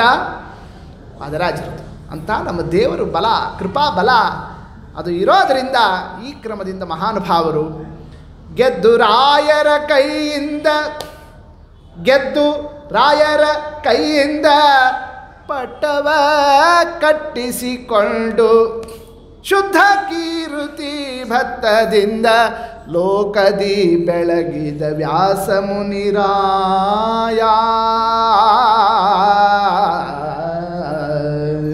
ಹೀಗೆ ವ್ಯಾಸರಾಜರ ಅದ್ಭುತವಾದಂತಹ ರಾಜ ಅನ್ನೋ ಶಬ್ದಕ್ಕೆ ಅನುಗುಣವಾಗಿರತಕ್ಕಂತಹ ಕೀರ್ತಿ ಯಾರಿಗಿದೆ? ವ್ಯಾಸರಾಜರಲ್ಲಿ ತುಂಬಿರತಕ್ಕಂಥದ್ದು. ಅವರು ರಾಜರೇ, ಈ ಶಬ್ದ ಆಡದವರು. ಗೊತ್ತಾಯ್ತಲ್ಲ, ರಾಜರ ಕಂಡೆ, ರಾಜರ ಹತ್ರ ಹೋಗಿದ್ವಿ, ರಾಜರ ಮಹಿಮಾ, ರಾಜರ ವೈಭವ ಅಂತ ರಾಜರು ರಾಜರು ಅಂತ ಇಡೀ ಪ್ರಪಂಚ ಎಲ್ಲ ಅವರನ್ನು ರಾಜರು ಅಂತ ಕೊಂಡಾಡಿದರೆ, ಅವರು ನಾವು ರಾಜರು ಅಂತ ನೀವು ನೋಡ್ತಾ ಇದ್ದೀರಿ, ನಾನು ಇವರನ್ನು ರಾಜರು ಅಂತ ನೋಡ್ತಾ ಇದ್ದೀನಿ ಅಂತ ಯಾರನ್ನು ಕೊಂಡಾಡ್ತಾ ಇದ್ದಾರೆ? ವ್ಯಾಸರಾಜರನ್ನೇ, ಆ ವೈಭವವನ್ನೇ ವರ್ಣನವನ್ನು ಮಾಡಿರ್ತಕ್ಕ ಯಥಾರ್ಥ ಚಿತ್ರಣ ಇದು. ಒಂದು ಉತ್ಪ್ರೇಕ್ಷ ಅಲ್ಲ, ಇಷ್ಟು ತಿಳ್ಕೊಬಿಟ್ರೆ. ಆಡಿರೋ ಮಾತಿನಲ್ಲಿ ವ್ಯಾಸರಾಜರ ವೈಭವ, ಅವರು ಮಾಡಿರ್ತಕ್ಕಂತಹ ಕಾರ್ಯ, ಅವರ ಗ್ರಂಥ ನಿರ್ಮಾಣ, ಅವರ ಒಂದು ಪಾಠ ಪ್ರವಚನದ ಸಂಪತ್ತು. ಇವತ್ತು 5 ಜನ ಸುಧಾಮಂಗಳ, 10 ಜನ ಸುಧಾಮಂಗಳ ಮಾಡಿದರೆ ಅಸಾಧ್ಯ ಅಂತೀವಿ. ಅವರು 10,000 ಜನರಿಗೆ ನ್ಯಾಯ ಸುಧಾವನ್ನು ಮಂಗಳವನ್ನು ಮಾಡಿ ಪಾಠ ಪ್ರವಚನವನ್ನು ವ್ಯವಸ್ಥಾವನ್ನು ಮಾಡಬೇಕಾದರೆ ವ್ಯಾಸರಾಜರು ಹಂಗೆ ನಡೆಸಿದರು. ಅವರು ಎಷ್ಟೋ ಅವರಲ್ಲಿರ್ತಕ್ಕಂಥದ್ದು ಆ ಒಂದು ಗುರುಕುಲದಲ್ಲಿ ಪಾಠ ಹೇಳೋರು 10,000 ಜನ, ಪಾಠ ಹೇಳೋರು 10,000 ಜನರನ್ನು ನಿರ್ಮಾಣ ಮಾಡಬೇಕಾದರೆ ಇನ್ನು ವಿದ್ಯಾರ್ಥಿಗಳು ಎಷ್ಟಿರಬೇಕು? ಆ ಒಂದು ವಿದ್ವತ್ ಸಮಾಜವನ್ನು ಹೆಂಗೆ ಕಟ್ಟಿರಬೇಕು ವ್ಯಾಸರಾಜರು? ಅಂಥ ಒಂದು ವಿದ್ಯಾದಾನ, ಅಂಥ ಒಂದು ಗ್ರಂಥ ನಿರ್ಮಾಣ, ಅದರಂತೇನೆ ಯಾರೇ ಆರ್ತರಾಗಿ ಬಂದರೂ ಕೂಡ ಎಲ್ಲರ ಮೇಲೂ ಕೂಡ ಪರಮ ಕರುಣಾ, ಅಜ್ಞಪ್ರಾಜ್ಯರು. ಬರೀ ಇವರು ಪಂಡಿತರಿಗಪ್ಪ, ಇವರು ಸಾಮಾನ್ಯರಿಗೆ ಏನೂ ಇಲ್ಲ ಛೇಚಿ, ಅದಕ್ಕೆ ಅವಕಾಶವೇ ಇಲ್ಲ. ಅಂತಹ ಸರ್ವಸ್ವರಲ್ಲೂ ದೃಷ್ಟಿ ಏಕಪ್ರಕಾರವನ್ನು ಸಮತೂಕದಿಂದ, ಇವರಿಗೆ ಹೆಚ್ಚಾಯಿತು ಅವ್ರಿಗೆ ಕಡಿಮೆ ಆಯಿತು ಅಂತಿಲ್ಲ, ಎಲ್ಲರಿಗೂ ಅವರವರಿಗೆ ಪರಿಪೂರ್ಣವಾಗಿ ಏನೊಂದು ಅನುಗ್ರಹ ಆಗಬೇಕು, ಸ್ತ್ರೀಯರಿಗಿರ್ಬೋದು, ಪುರುಷರಿಗಿರ್ಬೋದು, ಹುಡುಗರಿಗಿರ್ಬೋದು, ದೊಡ್ಡವರಿಗಿರ್ಬೋದು, ಹೀಗೆ ನಾನಾ ಮುಖದಿಂದ ಎಲ್ಲರಿಗೂ ಪರಮಾನುಗ್ರಹವನ್ನು ಮಾಡಿದರು. ವೈಷ್ಣವ ಕ್ಷೇತ್ರಗಳನ್ನು ಉಳಿಸಿದರು. ತಿರುಪತಿಯಲ್ಲಿ ವ್ಯವಸ್ಥಾವನ್ನು ಮಾಡಿಕೊಟ್ಟರು. ಶ್ರೀರಂಗದಲ್ಲಿ ಸೀಮಾವನ್ನು ವ್ಯವಸ್ಥಾವನ್ನು ಮಾಡಿದರು. ಅಂದಮೇಲೆ ಯಾವ ದೃಷ್ಟಿಯಿಂದ ನೋಡಿದರೂ ಪ್ರತಿಯೊಂದರಲ್ಲೂ ವ್ಯಾಸರಾಜರು ವ್ಯಾಸರಾಜರು ವ್ಯಾಸರಾಜರು. ಇವತ್ತು ಪ್ರತಿಯೊಂದರಲ್ಲೂ ವ್ಯಾಸರಾಜರಿದ್ದಾರೆ. ನಾವು ಅರ್ಥ ಮಾಡಿಕೊಳ್ಳದೇನೆ ನಾವು ಅವರಲ್ಲಿ ಭಕ್ತಿ ಮಾಡೋದರಲ್ಲಿ ಕಡಿಮೆ ಆದರೆ ನಮ್ಮ ದುರ್ದೈವನೇ ಹೊರತು ಅವರು ಕಡಿಮೆ ಆಗಿಲ್ಲರು. ಅಷ್ಟ ಅದ್ಭುತ ವ್ಯಕ್ತಿಗಳಾಗಿದ್ದಾರೆ ವ್ಯಾಸರಾಜರು. ಅಂದಮೇಲೆ ದಾಸ ಸಾಹಿತ್ಯದಲ್ಲಿ ನೋಡಿದರೂ ಅವ್ರದ್ದೇ ಅಪ್ರತಿಮಗಲ್ಲು, ಗ್ರಂಥವಾದ ಗ್ರಂಥಗಳಲ್ಲಿ ನೋಡಿದರೆ ಅಪ್ರತಿಮಗಲ್ಲು, ಇನ್ನು ರಾಜ್ಯ ವೈಭವದಲ್ಲಿ ನೋಡಿದರೂ ಎಲ್ಲವೂ ಅದರಲ್ಲಿ ತುಂಬಿದ್ದಾರೆ. ಏನು ಕಾರಣ? ಎಲ್ಲದರಲ್ಲೂ ಆ ರೀತಿಯಿಂದ ನಡೆಸಿಬಿಟ್ರಲ್ಲ ಅವರು. 732 ಹನುಮಪ್ಪನ ಪ್ರತಿಮಾವನ್ನು ಸ್ಥಾಪನವನ್ನು ಮಾಡಿದರು. ಏನು ಅವರ ಕೀರ್ತಿ! ಅಷ್ಟು ವಾದಿಗಳನ್ನು ಗೆದ್ದು, ಒಂದೊಂದು ವಾದವನ್ನು ಗೆದ್ದಿದ್ದಕ್ಕೂ ಕೂಡ ಒಂದೊಂದು ಹನುಮಂತ ದೇವರನ್ನು ಸ್ಥಾಪನೆ ಮಾಡುತ್ತಾ ಹೊರಟರಲ್ಲ. ಏನು ವ್ಯಾಸರಾಜರ ಅದ್ಭುತವಾದಂತಹ ಕಾರ್ಯ! ಆದ್ದರಿಂದಲೇ ಏನಂತ ಹೇಳಿದರು? ಇದಿರದಾವನು ನಿನಗೆ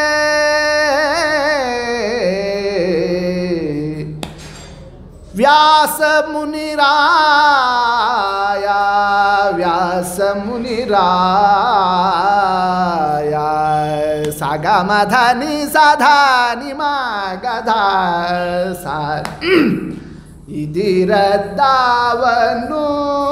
ನಿನಗೆ. ಯಾರಿದ್ದಾರೆ ನಿಮ್ಮ ಎದುರಿಗೆ? ಈ ಧರೆಯೊಳಗೆ ಸರಿಗಾಣೆ ಮುನಿರಾಯ, ಇದಿರದಾವನು ನಿನಗೆ. ವ್ಯಾಸರಾಜರಿಗೆ ಎದುರು ನಿಲ್ಲತಕ್ಕಂಥವ್ರು ಯಾರೂ ಸಾಧ್ಯ ಇಲ್ಲ. ಹಾಗೆ ಅವರು ಮಾಡಿರ್ತಕ್ಕ ಕಾರ್ಯವನ್ನೇ ಕೊಂಡಾಡಿದವರು ಯಾರು? ರಂಗವಿಠಲನ ಸುಮಾನದಲ್ಲಿ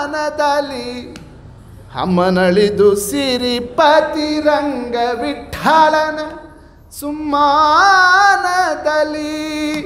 ಭಜಿಸೋ ವ್ಯಾಸ ಮುನಿರಾಯ ಇದಿರದವನು ನಿನಗೆ. ನಿಮಗೆ ಯಾರು ಎದುರು ನಿಲ್ಲಕ್ಕೆ ಸಾಧ್ಯ ಇಲ್ಲ. ಈ ಉದ್ಗಾರ ಬಂದಿದ್ದು ಗುರುಗಳ ಬಾಯಿಂದ. ಅಂಥ ಶಿಷ್ಯ ನೀವು ನಮಗೆ ಅಂತ ರಂಗವಿಠಲ ಅಂಕಿತದಿಂದ ಶ್ರೀಪಾದರಾಜರು ಕೊಂಡಾಡಿರ್ತಕ್ಕಂಥದ್ದು. ಅಂದರೆ ವ್ಯಾಸರಾಜರನ್ನೇ ಶ್ರೀಪಾದರಾಜರು ಕೊಂಡಾಡಿದರು, ವಾದಿರಾಜರು ಕೊಂಡಾಡಿದರು, ಮೇಲೂ ರಾಜರು ಕೊಂಡಾಡುತ್ತಾ ಇದ್ದಾರೆ, ಕೆಳಗೂ ರಾಜರು ಕೊಂಡಾಡುತ್ತಾ ಇದ್ದಾರೆ. ಮೇಲೆ ಕೆಳಗೆ ಇರೋ ಇಬ್ಬರೂ ರಾಜರಿಂದ ಕೊಂಡಾಡಲ್ಪಟ್ಟ ರಾಜಾಧಿರಾಜರು ಯಾರಾಗಿದ್ದಾರೆ? ವ್ಯಾಸರಾಜರು. ಇಂಥದ್ದು ವ್ಯಾಸರಾಜರ ಅದ್ಭುತವಾದಂತಹ ವೈಭವ. ಶಕ್ತಿ ಕಮ್ಮಿ ಆಯಿತು ಅಂತ ನಾವು ಪ್ರವಚನ ನಿಲ್ಲಿಸಬೇಕೇ ಹೊರತು, ಸಮಯ ಕಡಿಮೆ ಆಯಿತು ಅಂತ ನಮ್ಮ ಪ್ರವಚನವನ್ನು ನಾವು ಇಲ್ಲಿಗೆ ಉಪಸಂಹಾರ ಮಾಡಬೇಕೇ ಹೊರತು, ವ್ಯಾಸರಾಜರ ಮಹಿಮಾ ಮುಗೀತು ಅಂತ ನಾವು ಇಲ್ಲಿಗೆ ಉಪನ್ಯಾಸವನ್ನೇ ಪ್ರವಚನವನ್ನೇ ಮುಗಿಸಲಿಕ್ಕೆ ಸಾಧ್ಯವೇ ಇಲ್ಲ. ಈ ಜನ್ಮ ಇಡೀ ಹೇಳಿದರೂ ಕೂಡ ಮುಗಿಯೋದಿಲ್ಲ. ಅಂಥ ಅದ್ಭುತ ವ್ಯಕ್ತಿಗಳು, ಮಹಾನುಭಾವರು. ಅಂತಹ ವ್ಯಾಸರಾಜರ ಆರಾಧನಾ ಪರ್ವಕಾಲದಲ್ಲಿ ಏನು ಅವರ ಕರುಣಾನೋ, ಏನು ಅವರದೇ ಮತ್ತೊಂದು ಕಾರುಣ್ಯ ರೂಪ ಗೊತ್ತಾಯ್ತಲ್ಲ. ಹೆಂಗೆ ನಮ್ಮ ದೇವರು ಒಳ್ಳೆ ಉಗ್ರ ನರಸಿಂಹನಾಗಿ ಆರ್ಭಟನಾಗಿ ಆ ರೂಪವನ್ನು ತೋರಿಸಿದ. ಆಮೇಲೆ ಸವ್ಯಾಸ ರೂಪೋ ಭಗವಾನ್ ಕ್ಷಮಾಬ್ಧಿ. ಏನು ಮಾಡಿದ್ರು ಮಾಡಿಸ್ಕೋತೀನಿರಪ್ಪ, ನೀವು ಎಲ್ಲಿ ಕುಡಿಸಿದ್ರು ಕುಡಿಸ್ಕೋತೀರಿ, ಹೆಂಗೆ ಮಾಡಿದ್ರು ಮಾಡಿಸ್ಕೋತೀರಿ ಅಂತ ಬಲು ಕರುಣಾಮೂರ್ತಿಯಾಗಿ ಹೆಂಗೆ ನಮ್ಮ ದೇವರು ಎರಡು ರೂಪ ಇಟ್ನೋ ಹಾಗೆ ವ್ಯಾಸರಾಜರಾಗಿ ಅವರು ಹಂಗೆ ಹಿಂದಿದ್ದಾರೆ. ಇನ್ನು ಮುಂದೆ ಕರುಣಾಮೂರ್ತಿಗಳಾಗಿ ಮುಂದೆ ನಿಂತುಬಿಟ್ಟಿದ್ದಾರೆ. ಯಾರವರು? ಭಜತಾಂ ಕಲ್ಪವೃಕ್ಷಾಯ ನಮತಾಂ ಕಾಮಧೇನವೇ. ಹೌದಲ್ಲ? ಎಲ್ಲ ಕಡೆಯಲ್ಲೂ ಕೂಡ ಯಾಕೆ ರಾಯರಾಗಿ ಅವರು ಇಷ್ಟು ಅನುಗ್ರಹ ದೃಷ್ಟಿಯನ್ನು ಬೀರ್ತಾ ಇದ್ದಾರೆ? ಅವರು ವ್ಯಾಸರಾಜರಾಗಿಯೇ ಈ ಕೆಲಸ ಮಾಡಲಿಕ್ಕೂ ಬರ್ತಿತ್ತು. ಆದರೆ ಆಗ ಮಾಡಿರೋದು ಪ್ರಚಂಡ ಕೆಲಸ. ನ್ಯಾಯಾಮೃತ, ಚಂದ್ರಿಕಾ, ತರ್ಕತಾಂಡವ ಆ ರೂಪವನ್ನೇ ಎಲ್ಲರೂ ತಡ್ಕೊಳ್ಳಿಕ್ಕೆ ಆಗೋದಿಲ್ಲ. ಅದಕ್ಕೆ ಸ್ವಲ್ಪ ಶಾಂತರಾಗಿ ಮತ್ತೊಂದು ರೂಪ ತಗೊಂಡು ಬರ್ತೀವಿ. ಬಲು ಕಾರುಣ್ಯವನ್ನೇ ನಮೋ ಅತ್ಯಂತ ದಯಾಲವೇ ಅಂತಂದ್ಬಿಟ್ರು ಅವ್ರಿಗೆ. ನಿಮ್ಮಷ್ಟು ದಯಾ ಯಾರೂ ಮಾಡಲಿಕ್ಕೆ ಸಾಧ್ಯ ಇಲ್ಲ. ಅಂಥ ಕರುಣಾಮೂರ್ತಿಗಳಾಗಿ ಅವರೇ ಮಂತ್ರಾಲಯ ಪ್ರಭುಗಳಾಗಿ ಹಿಂದೆ ಮುಂದೆ ನಮ್ಮನ್ನು ಕಾಯ್ತಾ ಇದ್ದಾರೆ. ಅದಕ್ಕೆ ಹಿಂದೂ ಇದ್ದಾರೆ, ಮುಂದೂ ಇದ್ದಾರೆ. ಗೊತ್ತಾಯ್ತಲ್ಲ, ಇಲ್ಲಿ ಯಾರು? ರಾಯರು ಮತ್ತು ವ್ಯಾಸರಾಜರು. ಹಾಗೆ ವ್ಯಾಸರಾಜರ ರಾಯರ ಸನ್ನಿಧಾನ, ಅವರ ಆರಾಧನಾ ಮಹೋತ್ಸವದ ಈ ಒಂದು ಸುದಿನ, ಏನು ಅವರ ಬಗ್ಗೆ ಎರಡು ಮಾತುಗಳನ್ನು ಹೇಳೋದೇ ಒಂದು ದೊಡ್ಡ ಸಾಧನೆ. ಅದರಂತೆ ತಾವೆಲ್ಲರೂ ಕೂಡ ಭಕ್ತಿ ಶ್ರದ್ಧಾದಿಂದ ಈ ಸನ್ನಿಧಾನದಲ್ಲಿ ಬಂದು ಸೇರಿ ಶ್ರವಣವನ್ನು ಮಾಡಿದ್ದು, ಎರಡು ವಿಚಾರವನ್ನೇ ದೇವರು ನಮ್ಮ ಬಾಯಿಂದ ನುಡಿಸಿದ್ದು, ಇದೆಲ್ಲವೂ ಕೂಡ ನಮ್ಮ ಹಿರಿಯರ ಪುಣ್ಯ, ನಮ್ಮ ಆಚಾರ್ಯರ ಪುಣ್ಯ, ಅವರ ಗುರುಗಳ ಪುಣ್ಯ, ಆ ಗುರು ಪರಂಪರೆಯ ಪುಣ್ಯ. ಅಂತಹ ಪರಂಪರೆಯಿಂದ ಸಂಸೇವಿತರಾಗಿರ್ತಕ್ಕಂತಹ ಎರಡೂ ಪರಂಪರೆ, ದಾಸ ಪರಂಪರೆ, ವ್ಯಾಸ ಪರಂಪರೆ, ಎರಡಕ್ಕೂ ಕೂಡ ಅದು ಜಂಕ್ಷನ್. ಯಾರವರು? ವ್ಯಾಸರಾಜರು. ಅಂಥ ಮಹಾನುಭಾವರು. ಅರ್ಥಿಕಲ್ಪಿತ ಕಲ್ಪೋಯೋ ಪ್ರತ್ಯರ್ಥಿ ಗಜಕೇಸರಿ ವ್ಯಾಸತೀರ್ಥ ಗುರುರ್ಭೂಯಾತ್ ಅಸ್ಮದಿಷ್ಟಾರ್ಥ ಸಿದ್ಧಯೇ. ಸ್ವಾಮಿ, ನೀವು ಸಕಲ ಇಷ್ಟವನ್ನೇ ನಮಗೆ ಅನುಗ್ರಹವನ್ನು ಮಾಡೋರು, ಅವರವರಿಗೆ ಸಾಧನಕ್ಕೆ ಬೇಕಾಗಿರ್ತಕ್ಕ ಸಕಲಾಭೀಷ್ಟವ ಸಿದ್ಧಿಯನ್ನು ಕೊಡ್ರಿ ಅಂತ ಅವರಲ್ಲಿ ಪ್ರಾರ್ಥನಾವನ್ನೇ ಅನಂತ ಪ್ರಣಾಮಪೂರ್ವಕವಾಗಿ ಅವರಲ್ಲಿ ಪ್ರಾರ್ಥನಾವನ್ನು ಮಾಡುತ್ತಾ, ಅವರನ್ನು ಕೇಳಿದರೆ ಅವರಂತಾರೆ, ನಾ ಏನೂ ಅಲ್ರೋ, ಮೇಲಿದ್ದಾರೆ ನೋಡ್ರಿ ಟೀಕಾರಾಯರು, ಶ್ರೀಮದಾಚಾರ್ಯರು, ಅವರದೇ ಸರ್ವಸ್ವ ಅಂತ. ಹೀಗೆ ಅವರಿಂದ ಸಂಸೇವಿತರಾಗಿರ್ತಕ್ಕ ಸಕಲ ಜ್ಞಾನಿಗಳು, ಶ್ರೀಪಾದರಾಜರು, ಬ್ರಹ್ಮಣ್ಯ ತೀರ್ಥರು, ಟೀಕಾಕೃತ್ಪಾದರು, ಶ್ರೀಮದಾಚಾರ್ಯರು, ಎಲ್ಲರಿಂದ ಸಂಸೇವಿತನಾಗಿರ್ತಕ್ಕ ಭಾರತೀಯ ರಮಣ ಮುಖ್ಯ ಪ್ರಾಣ ಅಂತರ್ಗತ ಸೀತಾಪತಿ ಶ್ರೀರಾಮಚಂದ್ರ, ರುಕ್ಮಿಣಿ ಸತ್ಯಭಾಮ ಸಮೇತ ವೇಣುಗೋಪಾಲಕೃಷ್ಣ, ಬಾದರಾಯಣ ರೂಪಿ ಶ್ರೀಹರಿ, ಅಸ್ಮತ್ ಕುಲದೇವತಾ ಲಕ್ಷ್ಮೀ ವೆಂಕಟನಾಥ, ಲಕ್ಷ್ಮೀ ನರಸಿಂಹ, ಲಕ್ಷ್ಮೀ ಹಯಗ್ರೀವಾದಿ ಅನಂತ ರೂಪನಾಗಿರ್ತಕ್ಕ ಹೇ ಸ್ವಾಮಿ, ನಿನ್ನ ಪಾದಾರವಿಂದದಲ್ಲಿ ದೊಡ್ಡವರ ಆರಾಧನಾ ಸಂದರ್ಭದಲ್ಲಿ ಎರಡು ವಾಕ್ಕುಸುಮವನ್ನು ಅರ್ಪಣವನ್ನು ಮಾಡುತ್ತಾ ಇದ್ದೇವೆ. ಅಚ್ಯುತಾನಂತ ಗೋವಿಂದ, ಅಚ್ಯುತಾನಂತ ಗೋವಿಂದ, ಅಚ್ಯುತಾನಂತ ಗೋವಿಂದ ಅಂತ ನಾಮೋಚ್ಚಾರಣದೊಂದಿಗೆ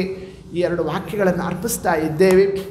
ಹೇಳಿರ್ತಕ್ಕಂತಹ ನಮಗೆ, ಕೇಳಿರ್ತಕ್ಕಂತಹ ನಿಮಗೆ ಈ ಹೇಳೋದು ಕೇಳೋ ಒಂದು ಯೋಜನೆಯಲ್ಲಿ ಬಹಳ ಚೆಂದಾಗಿ ನಡೆಸಿರ್ತಕ್ಕಂತಹ ಆಡಳಿತ ವರ್ಗದ ಎಲ್ಲ ಅಸೋಸಿಯೇಷನ್ ಸದಸ್ಯರಿಗೆ, ಅಲ್ಲಿರ್ತಕ್ಕಂತಹ ಸಕಲ ಹರಿಭಕ್ತರಿಗೆ, ನಮ್ಮೆಲ್ಲರಿಗೂ ಕೂಡ ರಾಯರು ವ್ಯಾಸರಾಜರು ಪರಮಾನುಗ್ರಹವನ್ನು ಮಾಡಲಿ, ನಮ್ಮನ್ನು ಉತ್ತರೋತ್ತರ ಸಾಧನ ಮಾರ್ಗದಲ್ಲಿ ಇಟ್ಟು ಅನುಗ್ರಹವನ್ನು ಮಾಡಲಿ ಅಂತ ಪ್ರಾರ್ಥನಾದೊಂದಿಗೆ ಈ 2 ವಾಕ್ಯವನ್ನೇ ಅರ್ಪಣವನ್ನು ಮಾಡಿದ್ದೇವೆ. ಶ್ರೀಕೃಷ್ಣ ಅರ್ಪಣಮಸ್ತು. ಹರಯೇ ನಮಃ.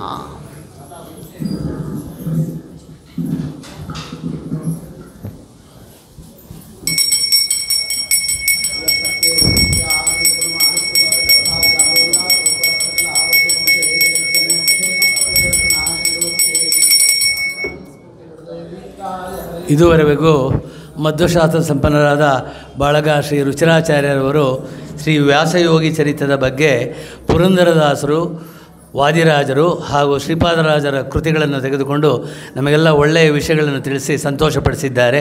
ಇವರಿಗೆ ನಮ್ಮ ಶ್ರೀ ಗುರುರಾಜ ಅಸೋಸಿಯೇಷನ್ ಹಾಗೂ ತಮ್ಮೆಲ್ಲರ ಪರವಾಗಿ ಸಾಷ್ಟಾಂಗ ನಮಸ್ಕಾರ ಮಾಡುತ್ತಾ ನಮ್ಮ ಗೌರವ ಕಾರ್ಯದರ್ಶಿಗಳಿಂದ ವಸ್ತ್ರ ಸಮರ್ಪಣೆ ಹಾಗೂ ಫಲ ಸಮರ್ಪಣೆ.